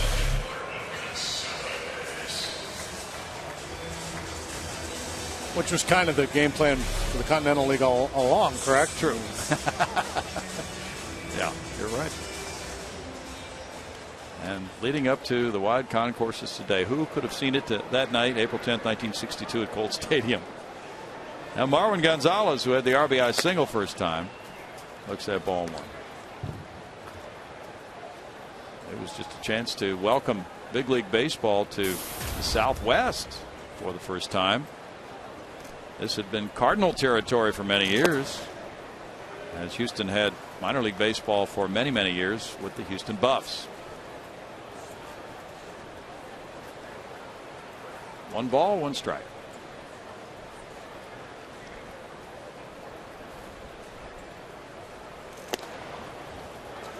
It's 1-2 now to Gonzalez. And of course, Atlanta got the Braves in '66. Until then, the South didn't have a team. So the '60s were truly an era of expansion with those West Coast clubs starting in the late '50s as well. Still 1-2. You think we'll ever have international baseball to any extent other than Canada? I don't know. There's been there seemed to be more of a topic a few years back. There's talk of international expansion. I mean, like any industry, you're trying to grow, right? So it would make sense to continue to consider it. Now teams open in Japan, as Oakland and Seattle did this year. Rolled out in the second sacker. Ugla comes over. Makes the throw for out number 2. We go to Greg Lucas. Well, as everyone knows by now, this is the Astros' 50th anniversary, and it's presented by the Methodist Hospital System with great season ticket packages still available.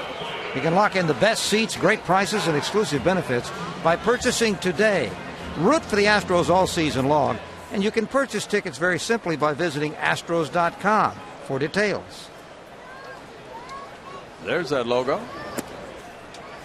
Kyle Weiland takes, and it's ball 1 to Kyle.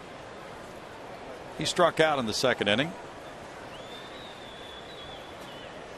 Lucas Harrell got his first major league hit, a bunt in his first start.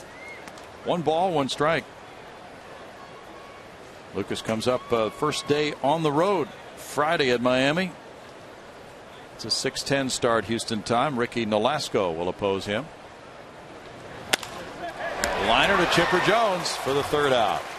And after 4, the Braves lead the Astros 4-1.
Today at Comerica Park, 23-year-old Rick Porcello, 7 innings of 2 earned run baseball as he gets the win in snow flurries in Detroit. 5-2 the final score. Tigers are off to a 4-0 start.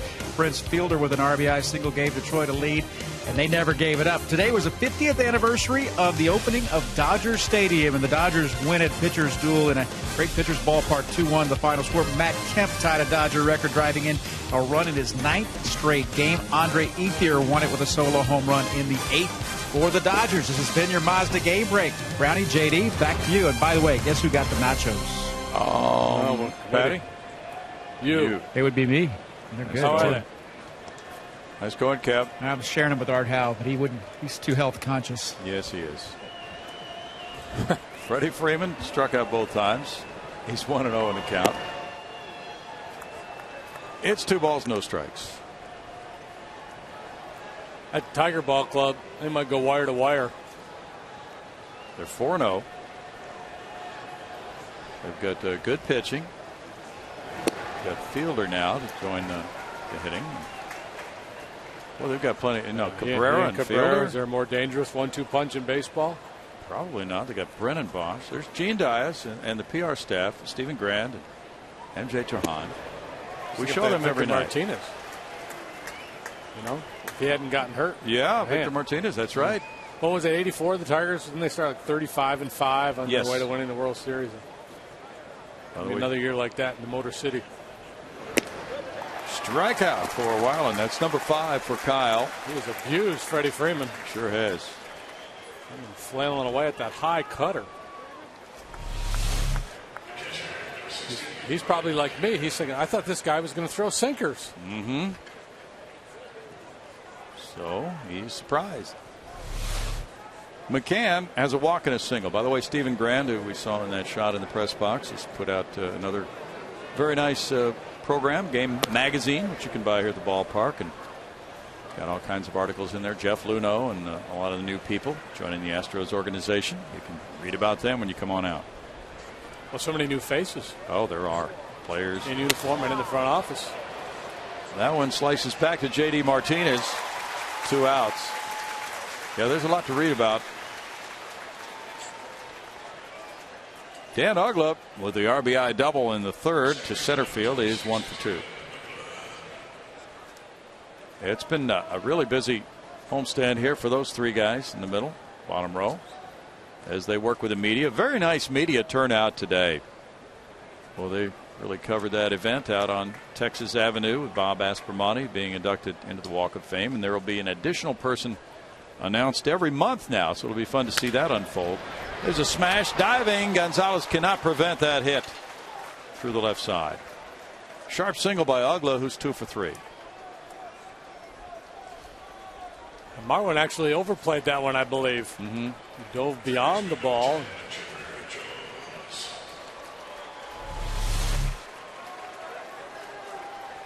Kind of had to pull his arm in a little bit to try to corral it. But sharply hit, clearly a base hit. No disputing the scoring there. Chipper Jones has monster numbers at Minute Maid Park. He's 2 for 2 with a homer and 2 driven in tonight. His OPS, on base average plus slugging percentage, over 1,200 in this ballpark.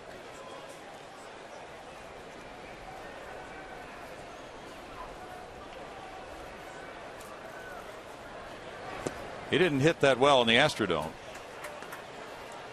2 balls, no strikes. Well, it's kind of funny because Freddie Gonzalez, in recent days, the manager of the Braves, talking to Chipper Jones, was suggesting maybe a rehab assignment a couple of days down in the minor leagues just to get his timing at the plate.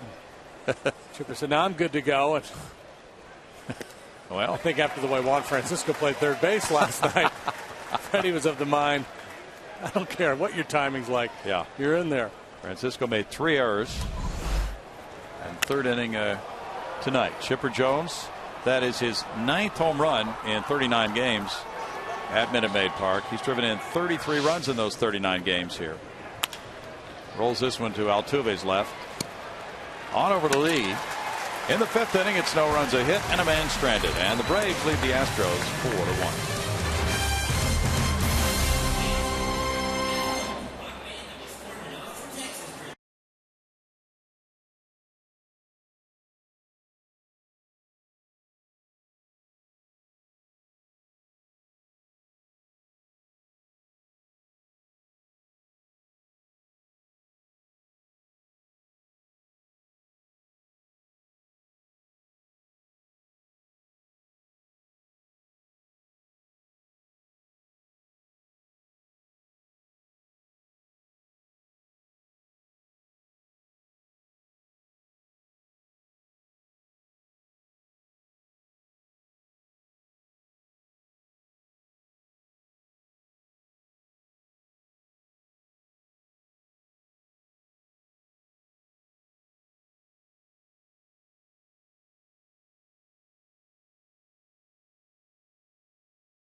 4-1, the Braves have the lead over the Colt 45s. Well, they were the Colt 45s 50 years ago on this date when they played their first game.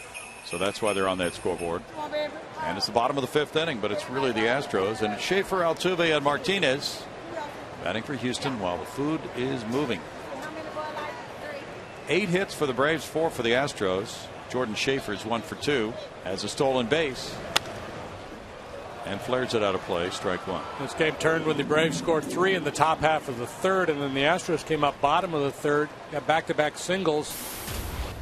Had first and third, nobody out in the inning. Ultimately loaded the bases with 1 out, but failed to push a run across. And then the Pasternecki solo home run came in the top of the fourth. And now the top of the order gets their third look at Tommy Hanson. Schaefer and Altuve were the two who had those back-to-back singles in the third. Maybe they can get something started here. Ripped on a line into right field. Schaefer does get something started, and he's 2 for 3. Hit number 5 for Houston brings up Altuve.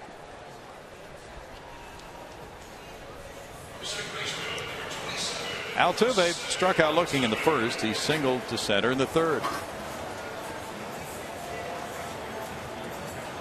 Nice breeze coming through the stadium. Kind of gives you that appetite this time of night. So the folks at the food stands are very busy.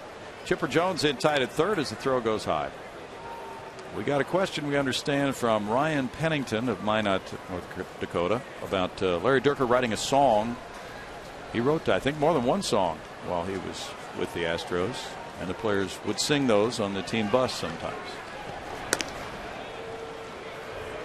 I think he wanted to know if the lyrics are available, and I don't believe they are because they're censored. They probably wouldn't be able to make much sense out of that song. No.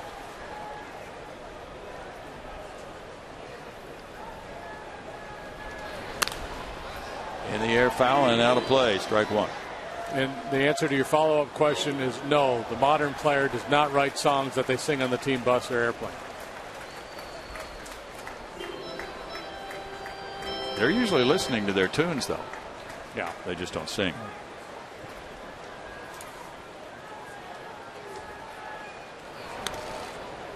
Schaefer attracts some attention on that throw to first. We are the Astros, the mighty, mighty Astros. Not even you guys sang songs, and you had that kind of esprit de corps among your ball clubs, JD. Runner going here. Here's a throw from McCann, drifting and on into center field, but holding at second after the steal. Schaefer, his second steal of the night. Pitch was a strike, and the count's 0-2. Schaefer doing his part tonight. A couple of knocks, a couple of stolen bases, gets himself into scoring position again.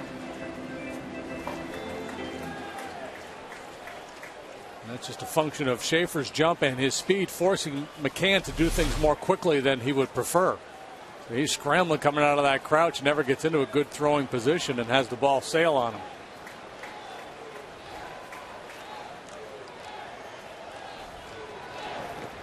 Altuve takes a ball. 1-2. Braves made some changes in their rotation after last year, shipping Derek Lowe to Cleveland. They're paying quite a bit of his salary. They're hoping to get Tim Hudson back in perhaps a couple of weeks to give them that veteran presence in the rotation, but they have some good young arms. We'll see one of them tomorrow night. 22-year-old Randall Delgado. Have Julio Teheran in the minor leagues. Bouncer and glove by Hanson. He looks Schaefer back and takes care of out number 1. And they had Aradis Vizcaíno, but he's out for the year with Tommy John surgery. That's 1 out, and it's Martinez next. J.R. Richard set a major league record on this date in 1979. What did he do? He uncorked 6 wild pitches, but he still won. 2-1. He struck out 13 Dodgers. Isn't that amazing? 6 wild pitches didn't cost him the game.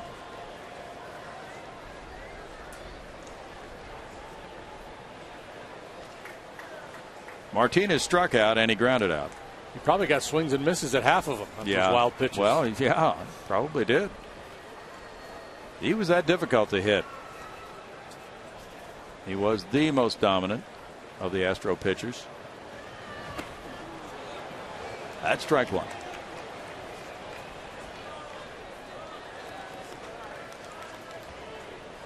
Toronto is wailing on Boston 7-1 in the bottom of the 7th inning. Encarnacion hit his first homer.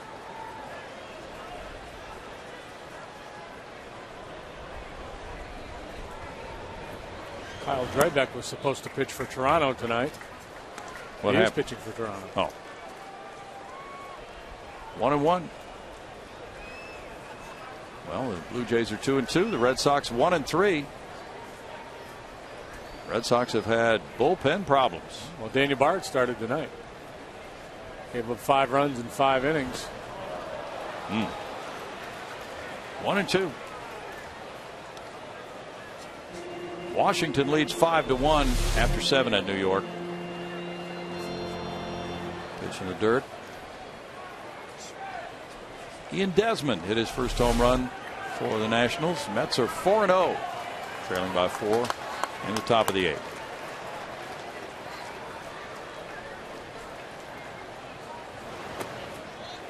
It's 2 balls, 2 strikes.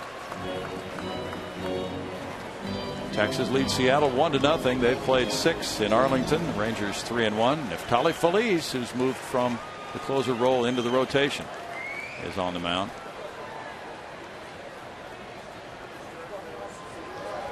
Schaefer takes off for third. There's a swing and a miss. The throw not in time to get him, but the strikeout takes care of out number 2 as Schaefer steals third. His third steal tonight.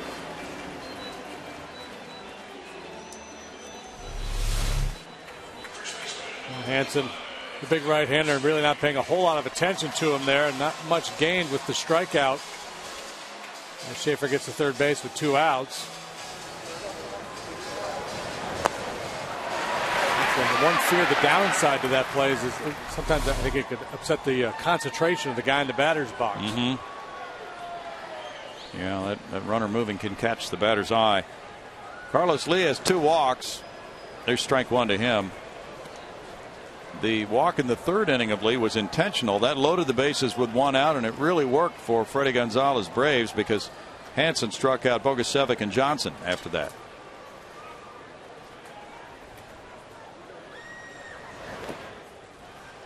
McCann stops that one, and it's a 1-1 count.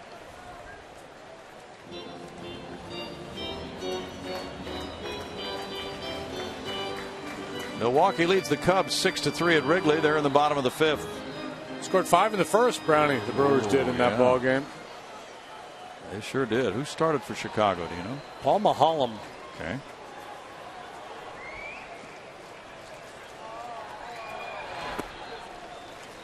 Two balls and a strike.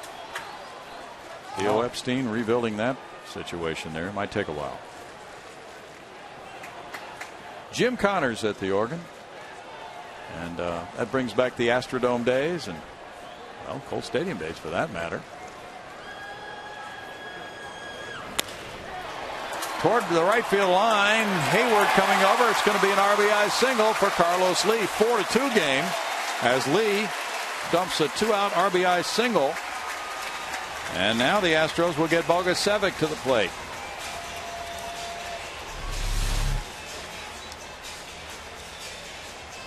Thing of beauty right off the end of the bat. A little soft flare toward the right field line. Schaefer scores the run while Brandon Lyon gets up in the bullpen. Bogusevic hit a fly ball to center, and he struck out with the bases loaded. Big at bat right here with the Astros down by 2. If he can keep this rally going. Hansen's worked hard. He's thrown 92 pitches as he works here in the 5th. Now the Braves have a very good bullpen, as you know from last year. There's ball 1. And their rookie of the year closer, Craig Kimbrell, hasn't pitched yet this year. So he's going to pitch tonight no matter what happens. He'll be in there. He's got to get some work. Freddie Gonzalez would prefer he's out there in the 9th inning to preserve a lead. Johnny Venters has pitched once. Eric O'Flaherty has pitched once. And that trio worked in many Braves games last year.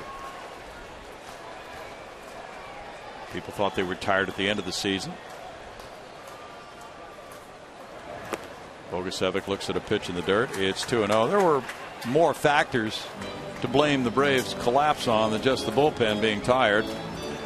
Starting pitchers were only averaging about 5 innings coming down that last month, and the club wasn't hitting either. So it all added up to a 10-20 finish. 3-0 this year with the additional wild card in each league. The Atlanta Braves or a team in its situation might be able to stumble like that and still make it in without having to win that final game. I green light him right here. In the dirt. Hansen was thinking he had the green light. Threw him a 3-0 breaking ball. Wow. Now runners at first and second on the walk to Bogusevic. Walk number 3 by Hansen brings up Chris Johnson.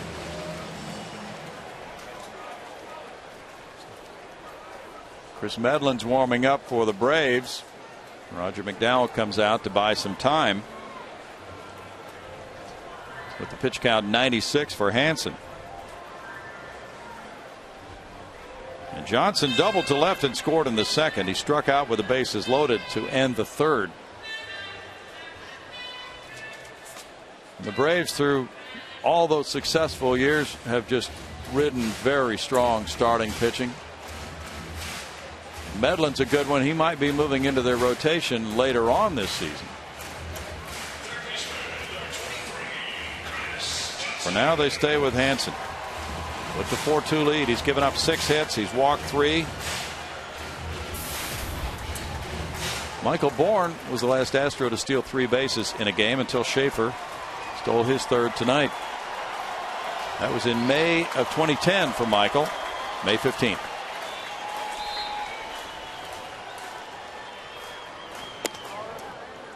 That stays up for ball 1. Chris Snyder on deck.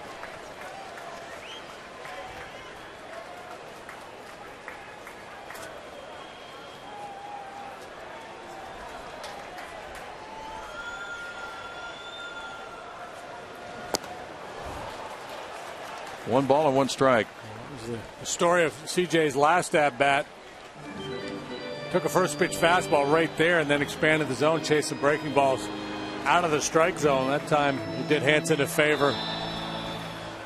That's how he got worked last time. Mostly down and away. A lot of breaking balls. Force him into the zone. Laid off for ball 2. It's 2-1. Final in from Cincinnati. St. Louis 3, Cincinnati 1. Kyle Loesch goes to 2-0, beating Mike Leake. He's 0-1. Jason Mott gets save number 2. Home runs by Carlos Beltran and David Freese, each his 3rd of the year, and the Cardinals are 5-1.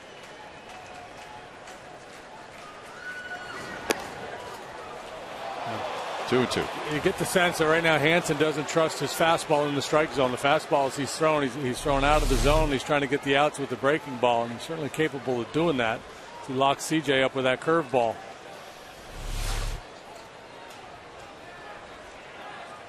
Two and 2, 2 outs, 100 pitches now for Hansen.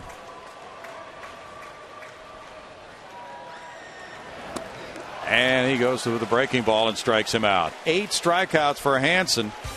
And he gets Johnson again in a key situation to limit the damage to 1 run, 2 hits, and 2 left. After 5, it's 4-2 Braves.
Sports Houston is brought to you by Jack in the Box. Love bacon? Then try the new BLT cheeseburger combo right now at Jack in the Box for $4.99 plus tax.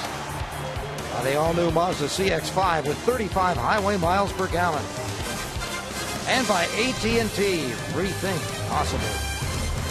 Now let's go out to Patty Smith, who has our special fan of the game. Patty? I do, our progressive fan of the game, Joe Fraga. And Joe is our fan of the game because he was at the game 50 years ago today, the very first one. And Joe, impressive. Tell us a little bit about that day and your memories. Well, I was 12 years old, and the night before, my Uncle Mike Oropesa called me up and said he had 2 tickets to go to the ball game. At that time, he worked at the Shamrock Hilton Hotel, and I said, 2 tickets? He said, yeah, we're in the box seats of the Shamrock Hilton. So I took off from school. It was a school day. Went down there, enjoyed it, got sunstroke. The mosquitoes were bad, but the game was fabulous. And I think we won like 11-3. I had the best time because that was history in the making. And at that time, I didn't realize how important it would be. Here I am 50 years later. I decided to come at the last minute. I got off of work, put on the radio and said 50 years. I said, I got to go. So at the last minute, my son JR and I came here, and I've enjoyed it. And I got an autographed baseball from the Toy Cannon himself, number 24. I told him I remembered him, Bob Aspermonte, Bob Lillis. Chance was the pitcher. Ramon Mejias, I think, hit 2 home runs. But the Fraga family has always been a baseball-oriented family, and I was in hog heaven for one day. The hardest part was going to school the next day. I got an excuse from my parents, and I went to my homeroom teacher, and she was a history teacher. And I told her I went to see the Code 45s. She looked at me, well, that was a waste of time. I said, but Miss Moore, you're a history teacher. This was history in the making. She looked at me and goes, okay, excuse absence. But I enjoyed it. Yeah, it was only one day in 6th grade. I mean, come on. Yeah, 1 grade, but I enjoyed it. Like I said, I don't remember everything, but I do remember the mosquitoes. Sounds like you do. And it was hot. Man. So thank God for AC, but this complex right here is great. Well, you sound like, yes, you do remember quite a bit of it, and I know you've been to a lot of great games since. You were actually in Atlanta when Hank Aaron hit his home run. So for a guy who, you're an Astro fan, you get around and you manage to hit the big ones. Well, I've been lucky, very lucky, but like I said, the Fraga family has always enjoyed baseball. And one way or the other, we always found a few cents to make it to the ball game. And if we can't make it to the ball game, just like tonight, I got a portable radio where I can hear it and, find out everything. And like I said, it's just too bad that Uncle Mike's not here or my dad, because they would have really enjoyed it. But this is great. Well, the Frogger family is our progressive fans of the game. This is for you. And you got your radio. You can go back sitting with Jimmy Wynn. It's a good night all the way around, and thank you for stopping by. Thank you. I've really enjoyed it. Appreciate it. All right, guys. That's good to hear from him. Here's the pinch hitter now, Francisco. Juan Francisco made 3 errors last night at third base, now trying to do something with his bat as he hits for Tommy Hanson. Hanson going 5 tonight, giving up 6 hits, 2 runs, walking 3 and fanning 8. And working out of major jams in the 3rd and 5th innings. He also left 2 men on in the 2nd inning when he retired the pitcher Kyle Weiland. It's Brandon Lyon in the game for the Astros now. And he gets a foul tip there from Francisco for a 1-1 count. Kyle Weiland threw 99 pitches, 58 for strikes. Brandon Lyon threw 20 pitches with those numbers Saturday against the Rockies. Gave up a homer to Michael Kadire. And Weiland in 5 innings allowed 8 hits, 4 runs, walking 2, fanning 5 tonight. Always tough, Weiland making his first start for the Astros, just his 6th major league start. He had 5 last year with the Red Sox. So a lot of nerves to battle. He just wasn't particularly sharp with his command tonight.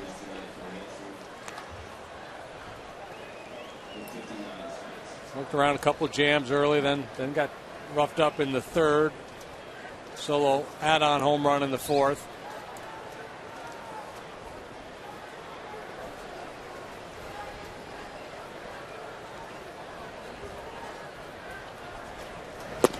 Francisco, the big cut.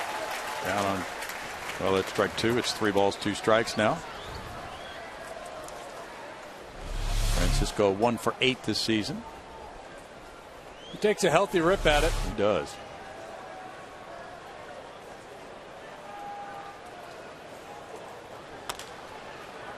Chops one foul outside the first base line.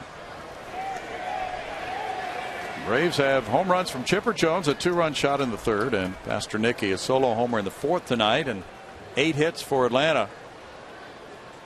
After the Braves hit 165 in their first 4 games, they have done some things at the plate tonight to build this 2-run lead, which they'll turn over to the bullpen. Fly ball left toward the line, a long run for J.D. Martinez, but he's there. And it's a 1-2-3-6 for Brandon Lyon and a 4-2 lead for Atlanta.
Astros down 4-2 as action goes to the bottom of the 6th. I want to remind you about a brand new show brought to you by Chevy, and it's called Chevy Hometown Kids. It's not really about the score, it's about the experience. So tune in each Saturday at 10 a.m. right here on Fox Sports Houston.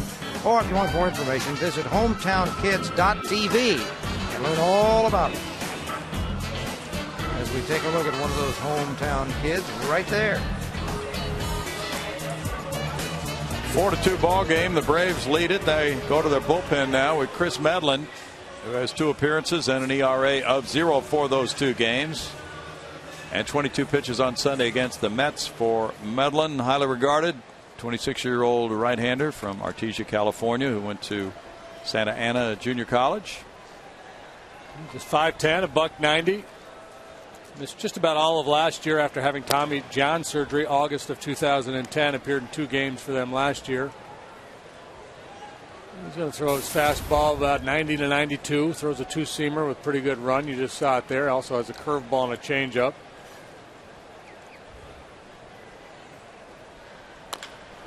Bounce slowly. Chipper Jones comes in for it. Uses the glove hand. Throws low, and Freddie Freeman saves him. A throwing error. Chipper's bounced a couple of throws tonight, but both times his teammates have picked him up.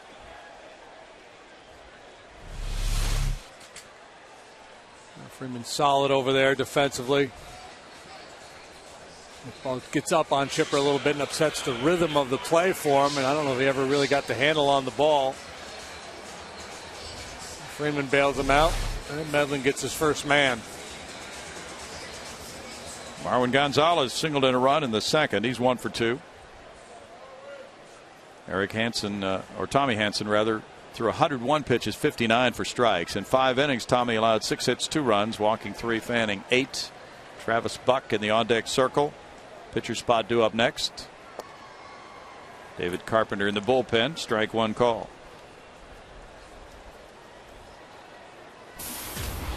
beautiful evening here in game 2 of a 3-game series. Tomorrow night it's Wandy Rodriguez and Randall Delgado.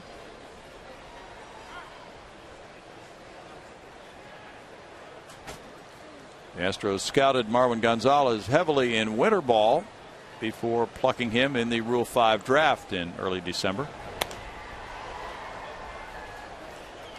No balls, 2 strikes from the Chicago Cubs organization. He was obtained in the draft by Boston, then Boston moving him along in a trade to the Astros. And so it looks as if they are really helping to restock the organization with a player like Gonzalez, 23 years old. They can grow with him behind Jed Lowry. Liner caught. Jed better hurry up and get back, or Marwin's just going to take his job the way he's played. You know, Jed's in a hurry to get back. Another good swing, a bit for extra bases, but Freeman there to haul it in. A lot of times in those Rule 5 drafts, the teams will have a deal worked out in advance, where in this case the Astros may have said to the Reds, hey, draft Gonzalez, and then we'll trade you so-and-so for him. I don't know that was the case here. You may know, I don't know. Don't know, but we'll have to ask. A lot of times that's what happens. Now Justin Maxwell is the pinch hitter for Brandon Lyon, who had a 1-2-3 6th inning with no strikeouts. And he provided some thunder off the bench in his Astros debut last night. Pinch 2-run homer. Strike 1 to Maxwell. Lean down that curveball. Set the bar awfully high, Justin. Didn't he, though? Just put on that number 22 earlier in the day for the first time in Houston after having been claimed on waivers from the Yankees. Justin, 28 years old, from Maryland and the University of Maryland. Yeah, so apparently, the Yankees put him on waivers. So he went home for a few days, had a birthday party for his daughter and another one for another family member. A nice little stretch for him. Yeah.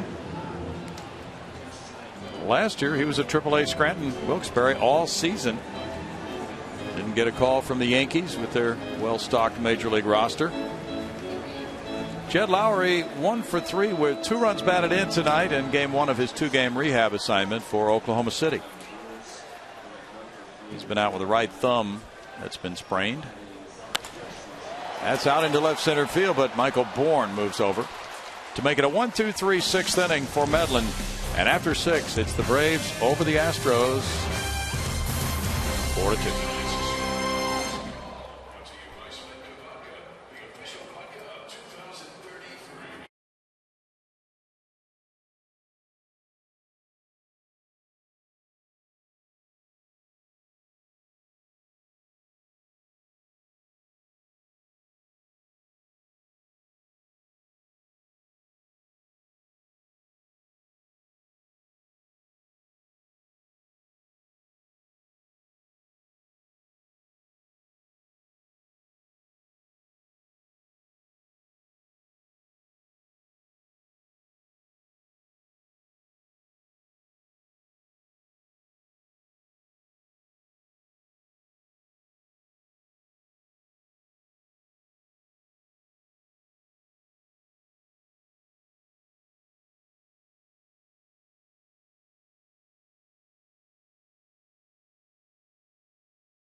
Brought to you by Hyundai. New Hyundai owners are talking about their cars in the booth. And by the Progressive Insurance Group. For a money-saving car insurance quote, call 1-800-PROGRESSIVE today.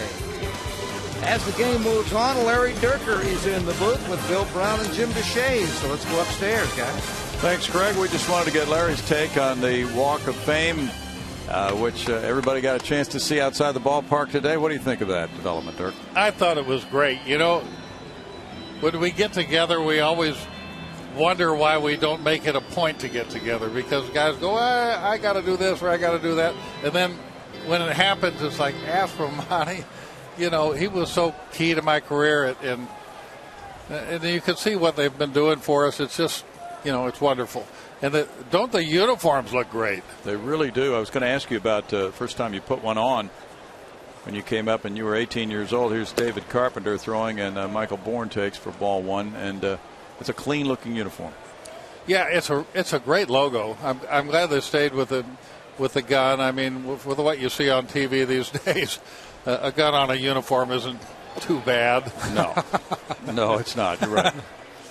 But you know, and I kind of like the Western theme. I know we went to the Astros, the Astrodome, the space motif and all that, but here we are in the Union Station, the train station and all that, and it is a Western in a southern town. I think the Colt 45s thing was great. Yeah, the fans really seem to be into it today.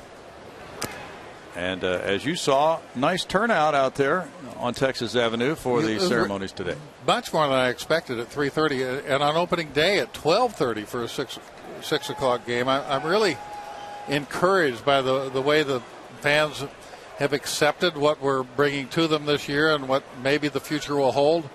I don't know if we carry it on through the whole season. The team's going to struggle at times, but at this point, it's been fun. Well, maybe could be that same kind of spirit that was there in '62 when they embraced a brand new team, embracing this young team now. I hope the team can respond to that as well. That '62 team was pretty interesting in the sense that there were a lot of cast-offs, and they didn't get much out of the draft, did they? No, but the one thing that they did have is they got some pitching, and Colt Stadium, like the Astrodome, was a pitcher's park. So they were able to hold the other team down some, and they were able to win a lot of games. And it's a starting point for the future, and that's a parallel that we can draw with this club right now. And there was a ceremony today, and boy, so many. We had Milo and Gene there who have, throughout the history of this franchise, they've covered all 50 years. And Bob, such a good third baseman, the toy cannon, and you, and boy, it was just, and then the guys who threw out the first pitches tonight. Of course, Cheo was there too. But it's been a nice way to meld the tradition with what's going on. You know, this is a Tuesday, and we're going to be doing this on Fridays, but it's particularly poignant because this is the actual day of the 50th anniversary of the Colt 45s playing their first game. And then when you first came to the big leagues, you struck out Willie Mays your very first game. Yeah, he was easy. He was easy. How did you get him out? What did you think when you were facing Willie Mays? You know, the only thing I remember is I threw him a changeup and he hit it about 450 feet, but it was about 10 feet foul. And I had already thrown a couple of pitches over Harvey Keene's head. He was leading off the game, and I was so amped up that, I tried to throw a curveball or a changeup, and it was coming in there about 90 miles an hour. But with Mays, with 2 strikes, I went to throw him this slider that Paul Richards had taught me. And, of course, you try to throw that low and away, but I happened to throw it right at him, and he bailed out of there. He didn't want to get hit by some 18-year-old hard-throwing wild pitcher. And it broke across the inside corner, and I got a called strike. So that was it. And, strike out Willie Mays on your 18th birthday and downhill from there. Bourne takes off. Here's a throw from Snyder, and he steals it. Michael had a good jump, and he's not a guy you really want to walk. No, he could turn that into a double in a hurry. Snyder threw him out last time trying to steal, and this time Michael wastes no time exacting a little revenge on his former mate there with the University of Houston. Not close. And, people regret losing Hunter Pence and Michael Bourne the year before, Berkman and Oswalt. And even though I regret that too, because they were all great guys to have on a team, not just great players, but in the community and in every way, they were exactly the kind of players you want in your organization. But I would say that in either one of those years, we could have gotten Pujols and Halladay and given nothing in return, and we still couldn't have made the playoffs. True. When you have to do it, you have to do it. And this is a few years overdue. And then, well, that's the nature of the business. You have to make tough decisions sometimes, and decisions that initially are not going to be well received or popular by the fan base. But I think once you create some credibility and people realize you're making smart decisions, then they're more willing and to they see get some to of their know the favorite new guys, and then they on. get to like the new guys. Mm-hmm. Prado around a bunt. And there's no guarantee that this rebuilding is going to be as successful as the last one. The last one started when Drayton McLean bought the team from John McMullen, and McMullen got rid of a lot of guys that were making a lot of money, and they were fan favorites. And we got young players that nobody had ever heard of, like Caminetti and Bagwell and Biggio and Luis Gonzalez. And then they became fan favorites, and I inherited that about 3 years later, and we had a great team. The Glenn Davis deal brought Harnish, Finley, and Schilling. Yeah, how about and that was, people here didn't like that deal when it first happened. True. Lee tosses to Carpenter covering, and Prado advances Bourne to third. 1 out. Of course, flipping Schilling for Jason Grimsley didn't work out so well, but you don't win them all. The thing that really upset me was Schilling was not the Adonis of ball players. He's kind of like Mike Scott. He had little baby fat, and he didn't like to work out real hard, but he could throw hard, and he had good control.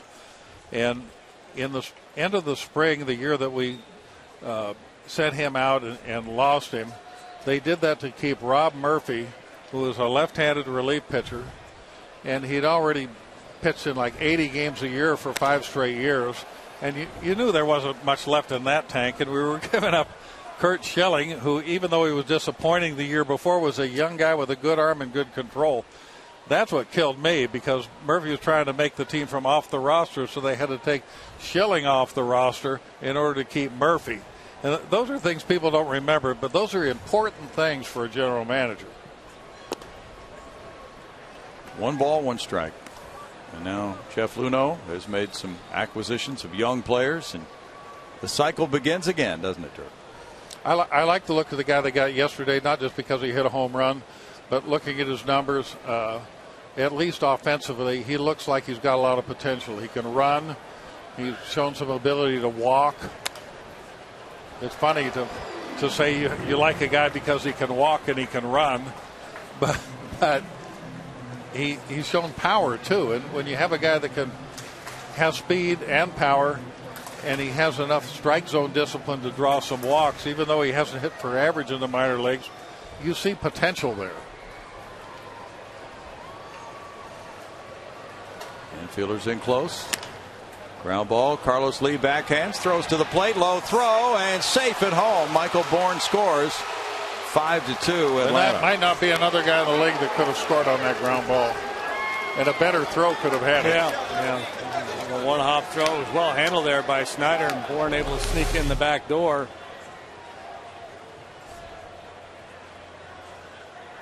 Yeah. Better throw, and he's out. But still, Carlos had to rush, and he knew it. That's one thing I firmly believe in this post-steroid era, is that speed is going to become more important again, not just because of Michael Bourne scoring on that play, but because of range on defense, because of playing little ball and scratching out a run. Yeah, we've in the last couple of years we've seen the game. Last year we were calling it the year of the pitcher. There was a lot of low-run games last year. When you play 3-2, 2-1 games, there's a premium on guys like Bourne and speed guys who can manufacture runs. The first 2 days of this season, I think there were 5 shutouts. So, baseball cycles like everything else in life, and I think we're probably starting into a different cycle. Nobody can say that for sure, but I would definitely put a premium on speed.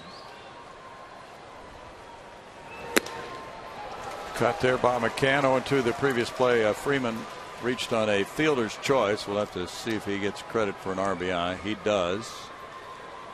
I think you would have to. You can't assume that Carlos makes a perfect throw. Right.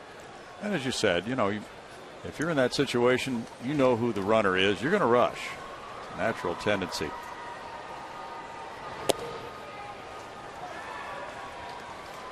Well, on Fridays now at home, all season long, the retro uniforms are going to be worn. One more time for these Colt 45 uniforms on the 20th. Is that your that's when I'm supposed to come out here, and I don't know if I'm supposed to wear a 45's uniform or a shooting star. You're wearing a 45's uniform. It's been a couple weeks with them. Yeah. 2-2. You've had some input into the design of. We think they're going to have new uniforms next year. It'll be a secret. I haven't had input. I've been able to look at it. Okay. Well, that's input. The same way as you did. Deep drive to center field. Schaefer back. Still ranging back. He reaches up and he's got it. Gets it back to the infield on out number 2, and Freeman retreats to first base. Good play by Schaefer. Another thing that was encouraging to me, and I don't know how it's going to play out, but Schaefer showed some power in spring training, and he had some power a few years ago in the minor leagues. And if you look at him compared to Bourne in covering ground and center, he probably comes up a little short, along with the rest of the center fielders in the league. And if you look at his on-base average over the course of his career, it's not what you would like at the top of the lineup. But if he has a little power, if he hits doubles and maybe 10 or 15 home runs, then he's a premier player. Mm-hmm. Well, then he becomes Steve Finley. Right, Finley-like exactly. anyway, yeah. Exactly. Who turned out to be a far better player than we all thought he was going to be when he first got here. He really did.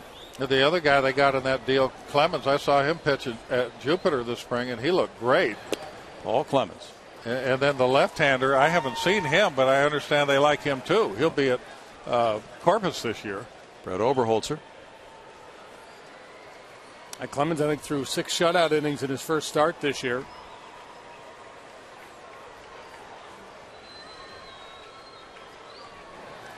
This one gets by Snyder, and Freeman will trot down to second on a wild pitch.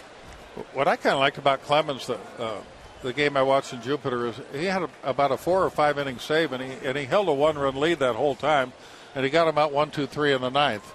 A guy trying to make a team, to do that against the Cardinals was pretty impressive, and he seemed almost lighthearted about it, and that's a pretty good trait. So he didn't give you that deer in the headlights. No, look not at all. Some young guys, yeah. 2-1 for Of course, David you guys Carpenter. wouldn't know that. You don't work the road games in spring training. No, we really don't. We'll catch up with a few road games this year, won't we, JD? We'll take your word on it, Dirk. That's why you're here, to fill us in on this stuff we missed. That's true. Well, Dirk, as you know, you've got to have depth in any organization. And that's what I like about the posture of the team so far this year. From Jim Crane on down, through Jeff Luhnow, is they're not saying we're going to be a champion. They're saying our minor leagues was barren. We've got to start to rebuild the minor leagues, and from the minor leagues to the major leagues, we will grow. And if we ever get in the position to be a contender again, we won't neglect the minor leagues to try to remain a contender. We're going to try to continue to have a good farm system so that we can be good or better than good year after year instead of having to go through this drastic rebuilding. Swing and a miss. Larry Dirker, thanks for joining He us, got Dirk. it. Thank you, guys. You struck out another one, Dirk. We'll see you next time. All right. There you go, Dirk. 5-2 break.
stretch, Astros down by 3. You know, you can secure your tickets to every Friday home game with a special Flashback Fridays 14-game plan presented by Papa John's. Each game will feature a throwback jersey, alumni first pitches, and retro-themed firework display. The plan includes a 15th game free. Root now and visit Astros.com for tickets. And on those dates, be sure you're here early enough to get your copy of those nifty jerseys. Guys? Thanks, Greg. Now Jordan Schaefer in a 5-2 ball game, leading off the home 7th inning against Chris Medlin. Takes strike 1. He's been on twice with a pair of singles. He also has 3 stolen bases tonight. Braves lead it by 3, and they've out-hit the Astros by 2, 8-6, with no errors tonight. No balls, 2 strikes to Schaefer. Altuve and Martinez to follow.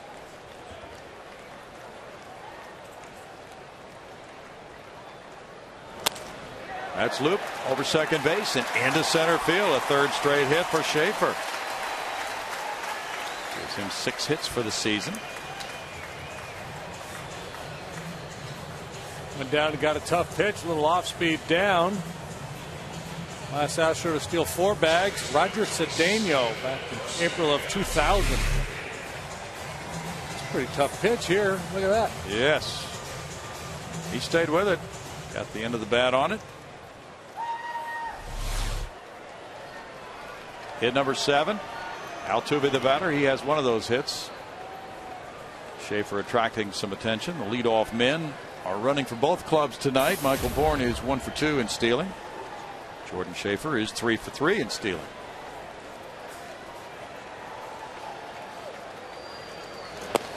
Medlin hastening his delivery there to try to give Brian McCann a shot at Schaefer. Now the Schaefer's been running wild here tonight, but he's got to be careful. Getting in the later stages of the game down 3. Cannot afford to lose any base runners.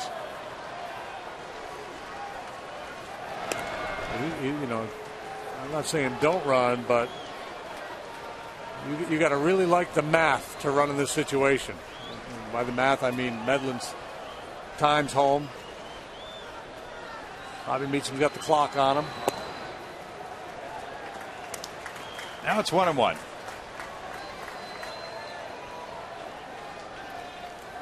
Medlin pitched only twice for the Braves last year, coming back from that Tommy John surgery in August of 2010. He started 14 games for the Braves in 2010.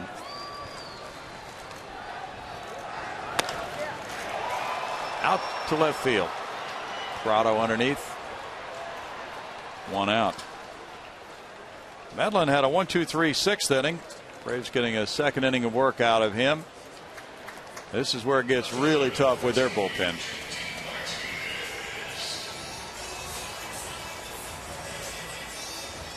J.D. Martinez is 0 for 3 tonight with a pair of punch-outs. Carlos Lee on deck. So if J.D. reaches, Carlos represents the potential tying run.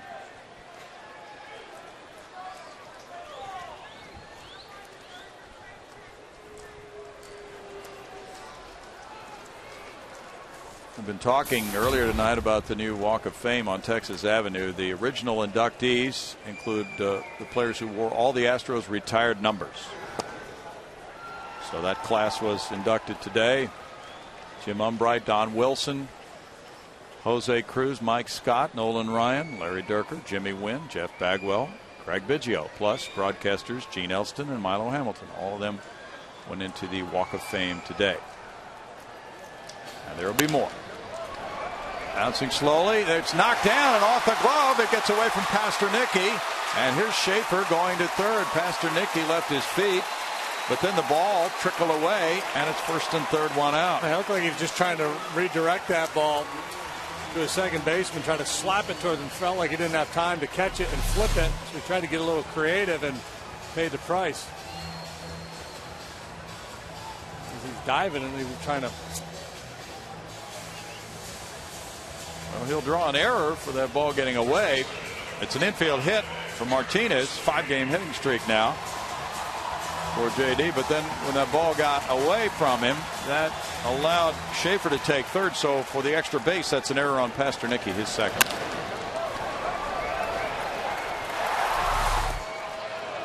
And Carlos Lee with strike 1. Now if he jacks one out of here, it's a 5-5 game.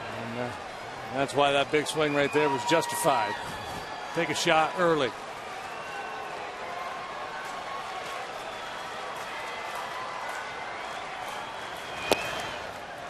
Off the plate for a 1-1 count. Carlos has walked twice tonight, and he has singled in a run.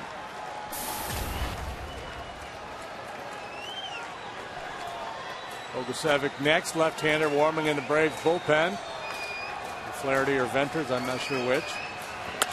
Fly ball left field. This could tie it. Does it have enough? It's off the wall. That'll score Schaefer. Here's Martinez to third. Throw goes into second to hold Carlos to an RBI single. 5-3. Second RBI for Lee, who continues a perfect night, reaching for the fourth straight time.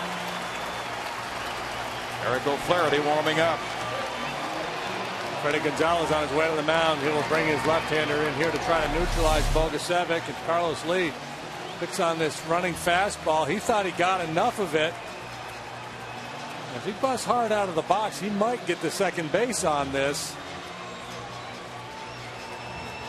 And that's big because that's the tying run. True. Well, Prado held him at first, and we'll be right back.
That tomorrow in the pregame show, Brownie and JD will be answering emailed questions.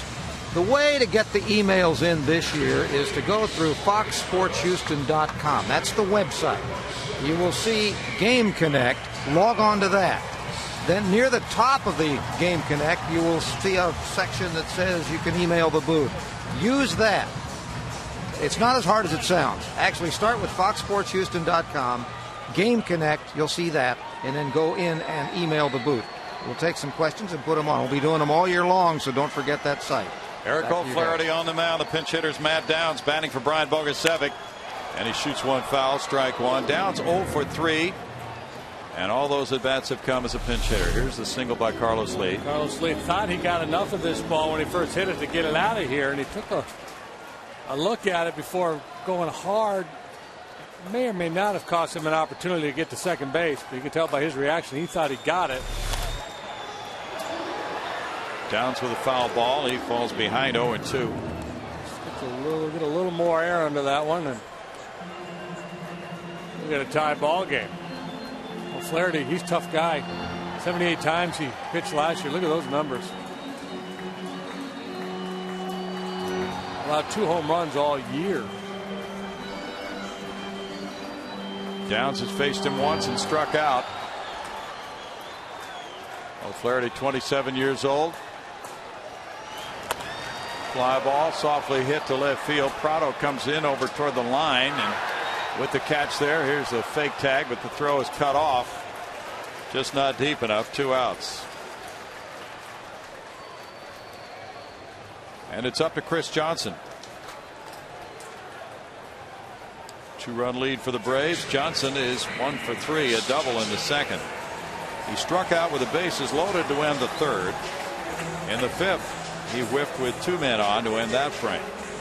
And now a third chance with men on base and 2 outs in the inning.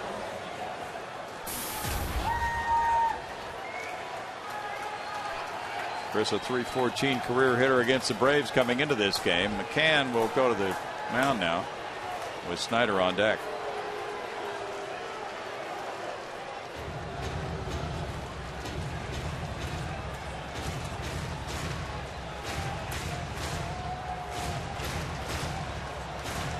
Medlin went an inning and a third, giving up 3 hits and so far 1 run. Astros now lead in hits 9-8. They grabbed a 1-0 lead in the second, but the Braves got 3 in the third and have led since then.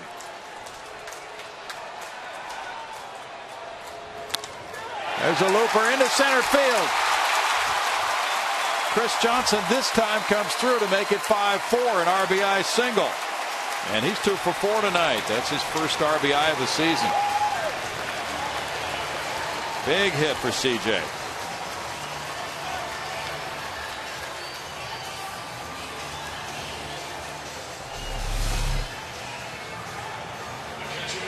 Two hit a good pitch. Sinking fastball.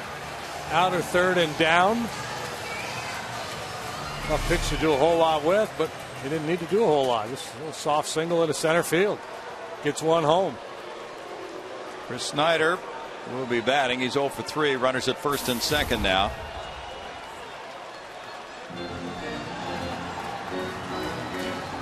Snyder is 1 for 1 against O'Flaherty.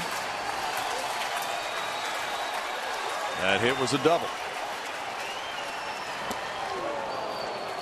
Strike for O'Flaherty to the 7th Astro to bat here in the 7th inning.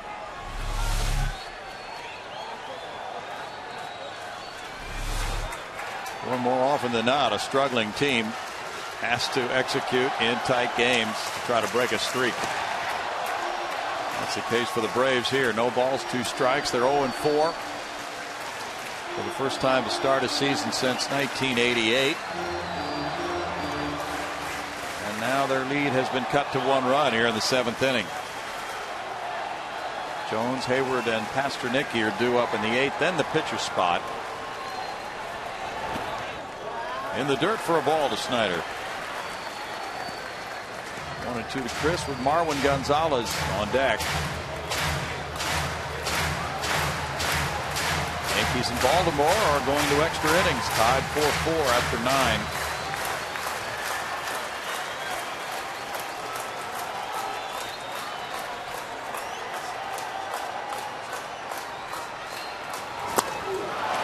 O'Flaherty pounds his hand into his mitt as he strikes out Snyder. And the Astros close the gap with 2 runs, 4 hits, and 2 men left. It's a 1-run lead, 5-4 Braves.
season long. Subscribe to MLB.tv today to see every Astros out-of-market game live online on your favorite devices in HD quality. Visit Astros.com to order and get more details. MLB.tv, baseball everywhere. And you can see some of those games, our games, on MLB.tv.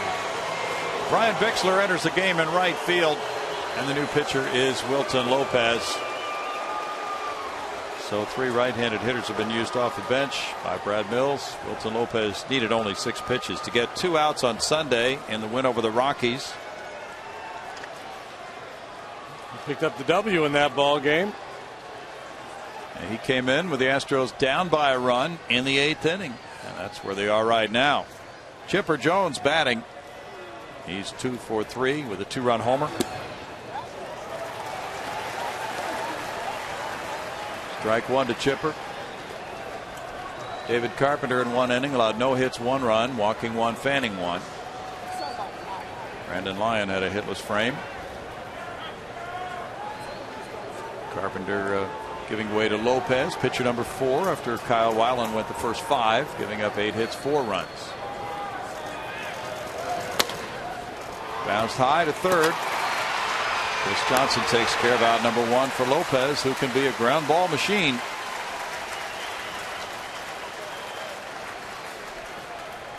$22,036 the paid attendance tonight at Minute Maid Park. It's been a really good crowd. They have truly seemed to enjoy themselves tonight, watching the Colt 45 uniforms, and they'll have a chance to watch them one more time on April 20th, Friday night. Fireworks after that game, of course. Jason Hayward is 0 for 3. He shoots 1 into center field. A hit for Hayward. Not a bad idea for a hitter to be aggressive early against Wilton Lopez, because he throws strike 1 a high percentage of the time.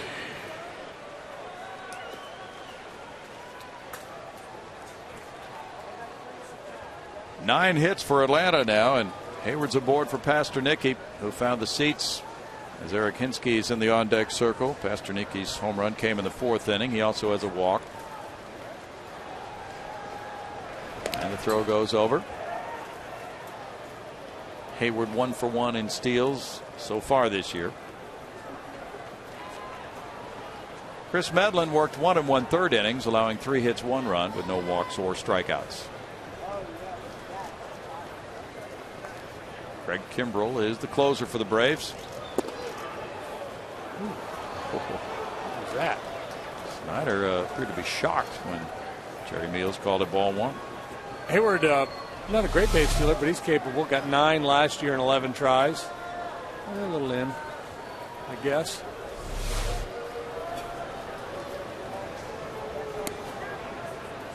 Runner going. Bounce past him. Good play by Carlos Lee. Shovels to Wilton Lopez behind him for out number 2, with Hayward taking second. Lopez gets a lot of ground balls. Freddie Gonzalez wanting to stay out of the double play. Plays a little hit and run, and it almost worked to perfection. Pastornicki tried to take advantage of that hole on the right side, but just couldn't quite squirt it by Carlos. And the key there, yeah, you got to get rid of it in a hurry before the pitcher passes you by, and that creates a real ugly angle if you don't unload in a hurry. Pinch hitter is Eric Hinsky,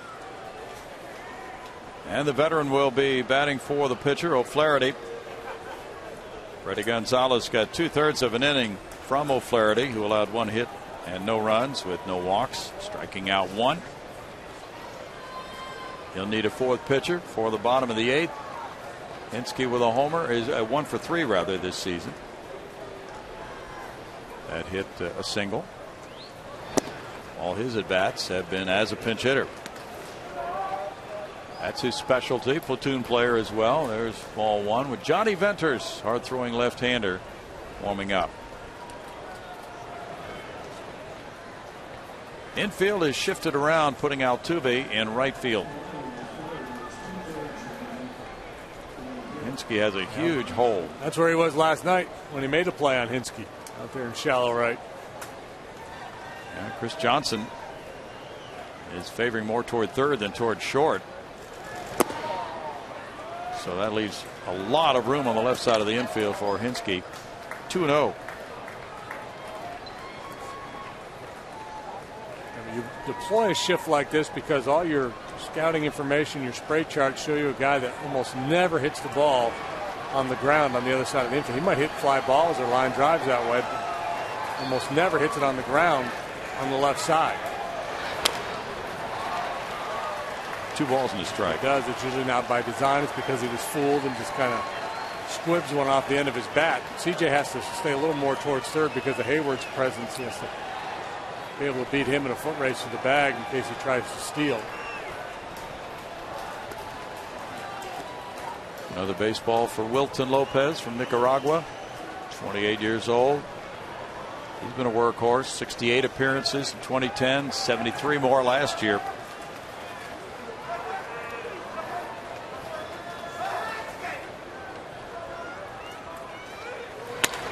There's a shot into left field. Hayward's coming to the plate. And the throw from Martinez will not get him. 6-4 Braves. Hinske took advantage of all that room on the left side of the infield. Came up with a pinch RBI single. Hit number 10 for Atlanta.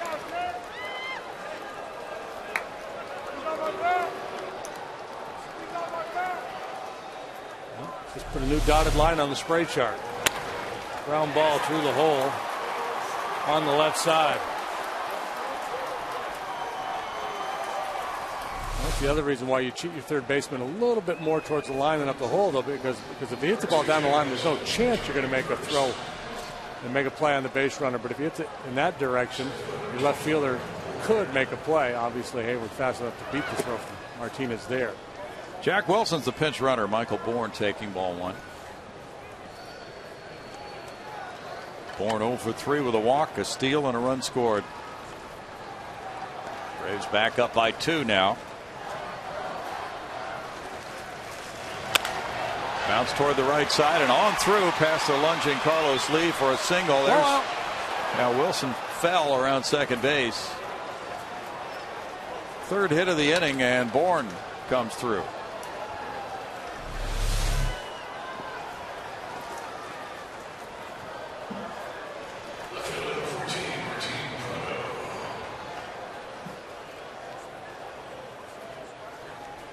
With an aggressive turn and then just has a blowout and has to trot back to second base. Braves are finding some holes. They have 3 hits in the inning, 11 in the game. Prado is 1 for 4. Freddie Freeman on deck. Up for ball 1.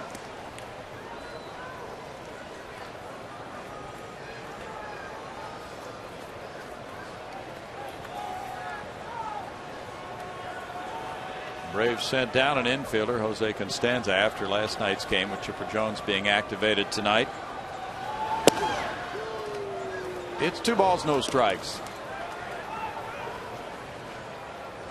Baltimore bats in the bottom of the 10th, tied 4-4 with the Yankees.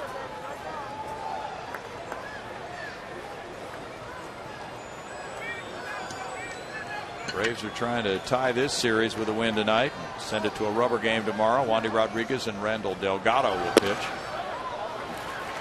2-1. Atlanta's won 5 of its last 7 games here at Minute Maid Park.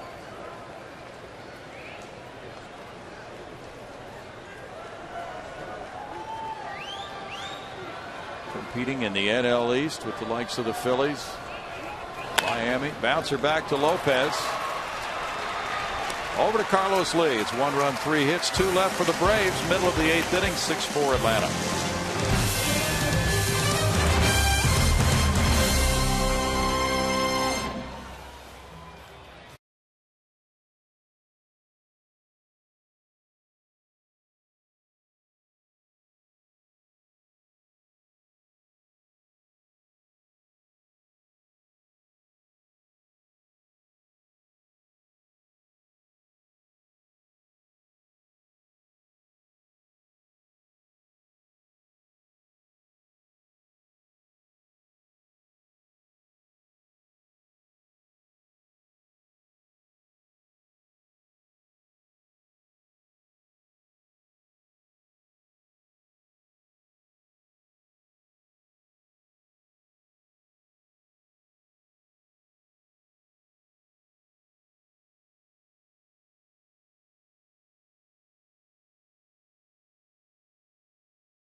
or Astros, if you will, tonight. Bottom of the 8th coming. Time to take a look at our in-game box score. Brought to you by Burger King.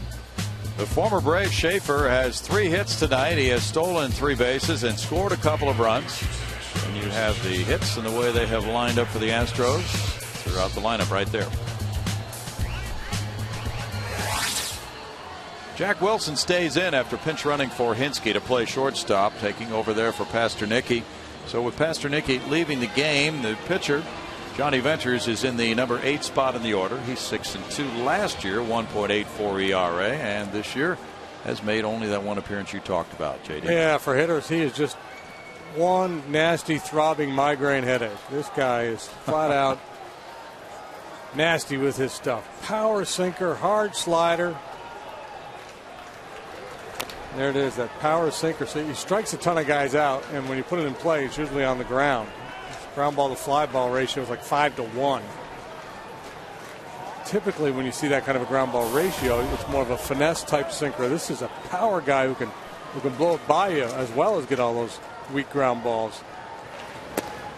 Marwin Gonzalez, the switch hitter, looks at a ball. Marwin 1 for 3 tonight.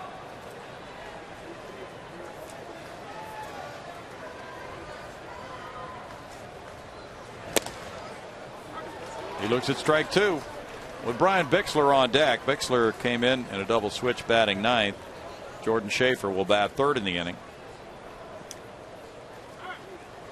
Brad Mills has used all 3 of his right-handed pinch hitters.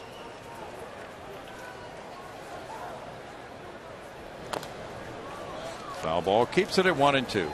But the other part of the situation with the left-handed hitters on the Astros is that they have young players, and they, for the most part, would like to see them hit quite a bit against left-handed pitching this year to see how they do. Did not happen to be the case with Bogusevic in the 7th. He left for a pinch hitter, Downs, but Downs had a tremendous year pinch hitting last year. Yeah, I think Bogey's going to start a lot against left-handed pitchers, but as you get deeper into the game, if the situation calls for a right-handed pinch hitter against a tough lefty, I think that's a move that Mills will be willing to make. You know, it depends on the type of pitcher, whether it's a power guy, finesse guy, you know, how he feels like his hitter matches up against that given pitcher, whether he's swinging the bat well to time or not. I think at the big league level, it's supposed to be all about winning and not so much about development. But when you're in the situation the Astros are in, you do need to look at some guys in certain situations. But you get in the later innings, then it certainly is all about winning. 3-2 now as Marwin Gonzalez battles. Venters a 30th round draft choice in 03. Struck out 96 in 88 innings last year. Led the league with 85 appearances. Off the leg of Gonzalez out to Venters. And Venters trailed around after Billy Wagner when Billy was with Atlanta. Try to learn whatever he could.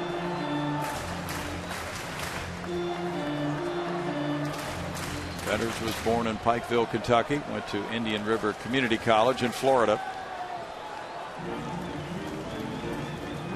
When you look at his years in the minor leagues on his way up through the system, he was not the strikeout pitcher he has become. There's a walk to Gonzalez. Great job by Gonzalez. What do you think happened? I don't know. I'm guessing he learned the sinker. I mean, he was starting. He did a lot of starting earlier in his career, and maybe he was just trying to work his way through games and not reaching back and throwing his best stuff all the time. I don't know. I mean, I'm looking at his 09 season at AAA. He only struck out 58 guys in 91 innings. Brian Bixler takes a strike. A couple of years later, he's in the big league, striking out better than a man per inning. It doesn't compute. Maybe he had one of those Oswald accidents with the battery, car battery, got zapped or something. Bixler taps that one foul.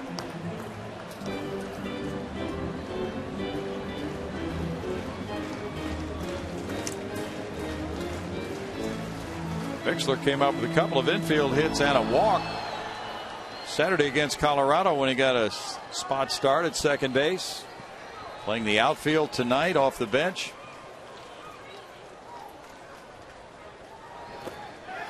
Tried to check there, but he went around, and that's out number 1 on a strikeout.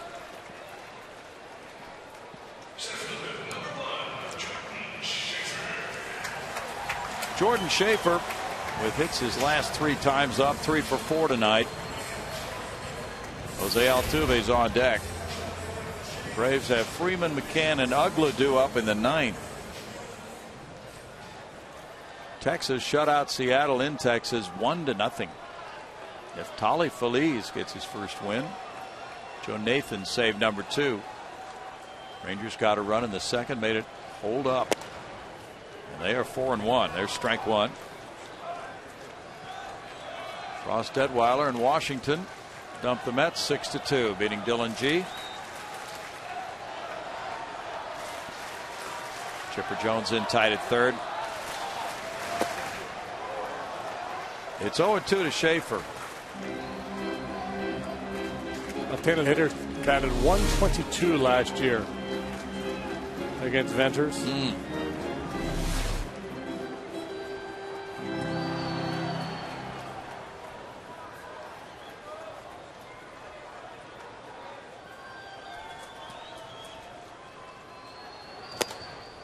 That's strike 3 called, 2 outs. Schaefer just looking back at Jerry Meals.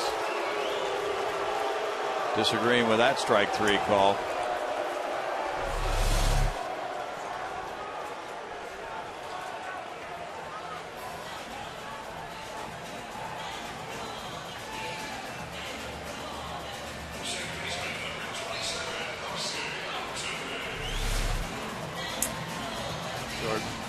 Pleading his case, that's not a strike.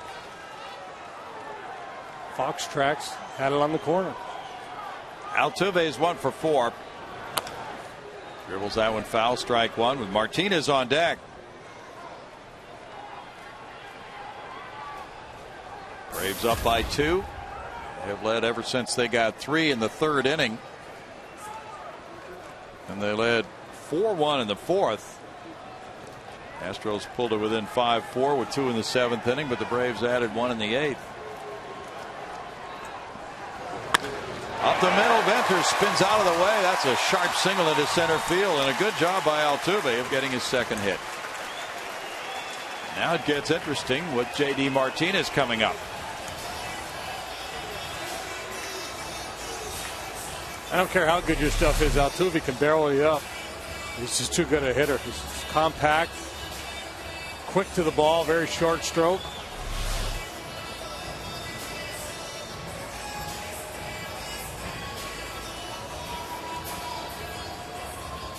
Well, the Astros have had a good hitting night.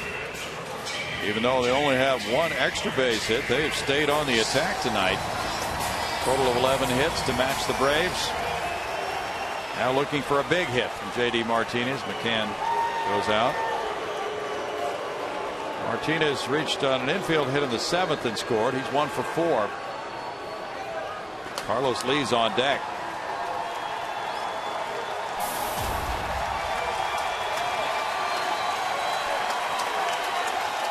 Kyle Drabek in Toronto down Boston 7-3, hitting Daniel Bard. Ball 1 to Martinez. Venters pitched 3 times against the Astros last year with an ERA of 0. Picked up a save.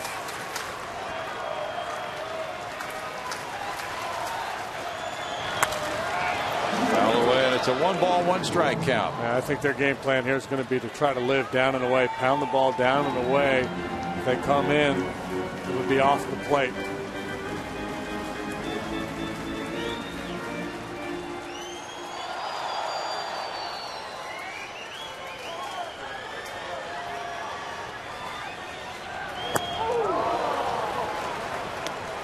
One and 2 to Martinez.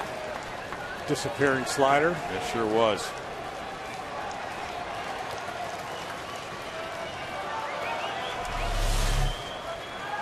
Sparky Lyle.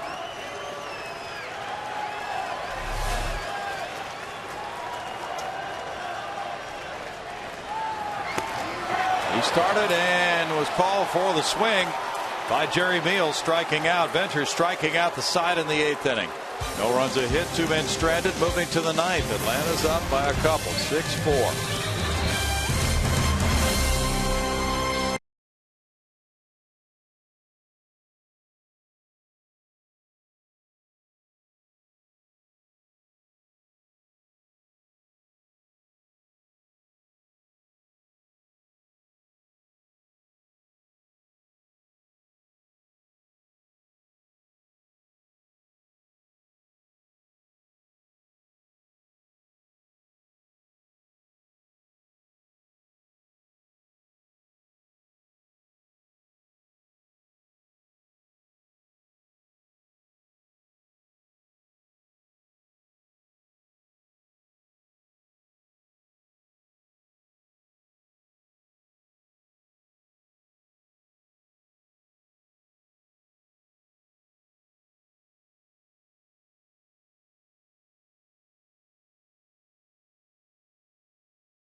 Inning, Wilton Lopez out for his second inning of work. Freddie Freeman got an RBI in the 7th inning, reaching on a fielder's choice. He's 0 for 4, 3 punch-outs tonight. And that's strike 1 to Freeman. Lopez, pitcher number 4 for Houston. He's due up second in the bottom of the 9th inning. Carlos Lee to lead off, and Chris Johnson to bat third for Houston. High. Schaefer back into right center field, running way back up at the edge of Towles Hill on that moonshot for out number 1. He got some serious lift on that fly ball. That gives you an idea how strong that kid is to be able to hit it that far, that high.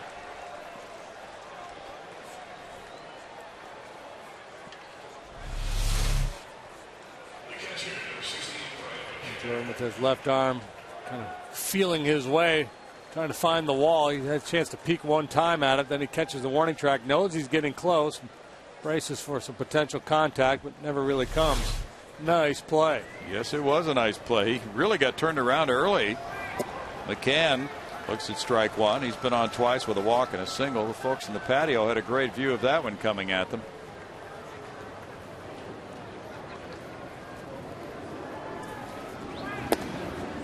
In for a strike for Wilton. No balls, 2 strikes.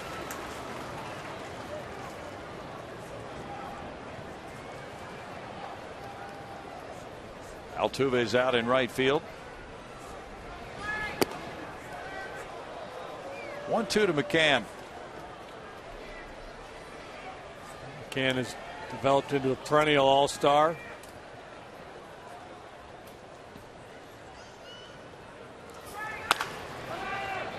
Carlos Lee backhands, tossing to Lopez. Yeah, he's one of those guys who goes early in fantasy drafts. Yeah. Not that many really good offensive catchers in the National League. Now Buster Posey's healthy again, so he'll challenge him. True. Dan Uggla has doubled and singled, 2 for 4 tonight.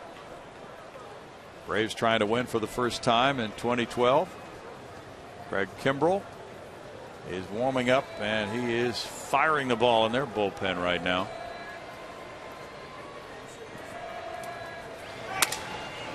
Broken bat, fly ball left center. Schaefer to make it a 1-2-3 ninth. So Craig Kimbrell will get his first opportunity to pitch in 2012 in just a moment.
Fox Sports Houston is brought to you by Burger King, a proud sponsor of opening week baseball. Once again, a reminder that you can reach us through email by going to foxsportshouston.com and then clicking on Game Connect. Once you're on Game Connect, you'll see a little banner near the top that will say email the booth. We'd like to hear from you, especially tonight, because we'd like to get some good emails that possibly can be used on tomorrow's pregame show with Brownie and JD. Speaking of them, let's go to them in the booth. Pitcher number 5, Craig Kimbrell, coming in, Greg, for the Atlanta Braves. For his first appearance of 2012, there is Travis Buck in the on-deck circle preparing to pinch hit. For the pitcher, Wilton Lopez, as Carlos Lee leads off. He's been on all 4 times tonight. 2 run-producing singles, 2 walks. There's a rocket-powered heater inside at 96 for ball 1. Kimbrell, a third-round pick in 08, pitched scoreless baseball in spring training this year. 8 scoreless innings. Jumping at the bit, waiting for his first chance. Out into center field. That will be a hit in front of Michael Bourne, and the Astros get the potential tying run to the plate, and pinch hitter Travis Buck. Well, have a night, Carlos. 5 straight times he's reached base. Walk, walk, knock, knock, knock. Couple driven in. Fastball riding in on him, and he just lines it into center field. Kimbrell going to sit at 96 miles an hour with that fastball and complement it with a hard slider at about 87 miles an hour. The rookie of the year last year with a rookie record 46 saves. 2.10 ERA. Big strikeout numbers. Now Buck, he is 3 for 7. 2 runs batted in. Travis Buck 2 for 2 as a pinch hitter. Here's ball 1. Very good start for Travis.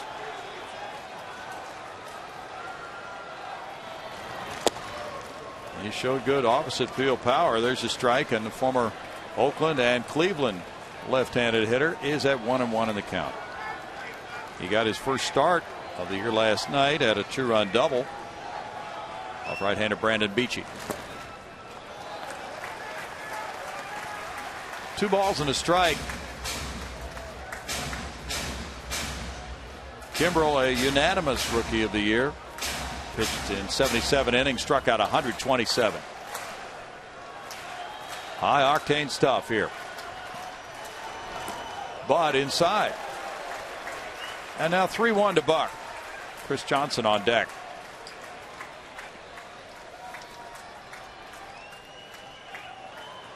Kimbrell saved a 3-2 win in Atlanta against the Astros last season. Carlos Lee now 3 for 3 against him, though, after the hit a moment ago. And a walk gives the Astros runners at first and second with nobody out, and Chris Johnson batting.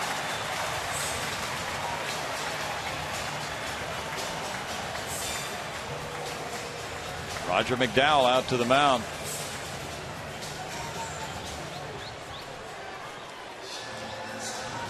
Wilton Lopez in 2 innings allowed 3 hits, 1 run with no walks, no strikeouts. This is one of those situations where you might argue that the situation calls for a bunt, but the personnel does not. That's true. You know, it's be very difficult. CJ doesn't bunt much. Trying to get one down against this guy is likely to end up in a disaster anyway. And then you got the bottom of the order coming up. It'd be one thing if you had a very adept bunter up there and then the middle of the order to follow, but where you are in the batting order, swing away. Chris Snyder's on deck. Up the middle. Ogla with a toss, and there's a 4-6-3 double play with Jack Wilson, the middleman. Lead at third base. Nice when your backup shortstop's a guy as slick as Jack Wilson. He can really play the position, and I stand by my argument. Still, the bunt was not the right play there. A lot of people are going to scream, you got a bunt. You just didn't have the right situation and the right people up there and the right people coming up behind him. I have to agree with you.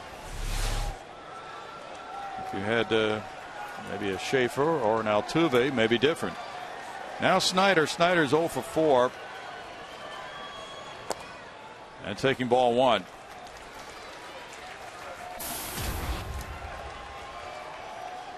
Kimbrel, pitcher number 5, enters in 1 inning, led 1 hit, no runs, 1 walk, 3 strikeouts. Braves have struck out 12 Astros. Bouncer third, backhanded. Chipper Jones with the final play. And the Braves win for the first time in 2012 to go 1-4. Kimbrel gets the final 3 outs despite a Houston threat. And here's Chipper backhanding one. That play doesn't get made last night. No. Chipper had a nice night. So Chipper, without any rehab, coming up with quite a night. He made some plays. He also had 2 hits, including a 2-run homer in the Braves' 6-4 win.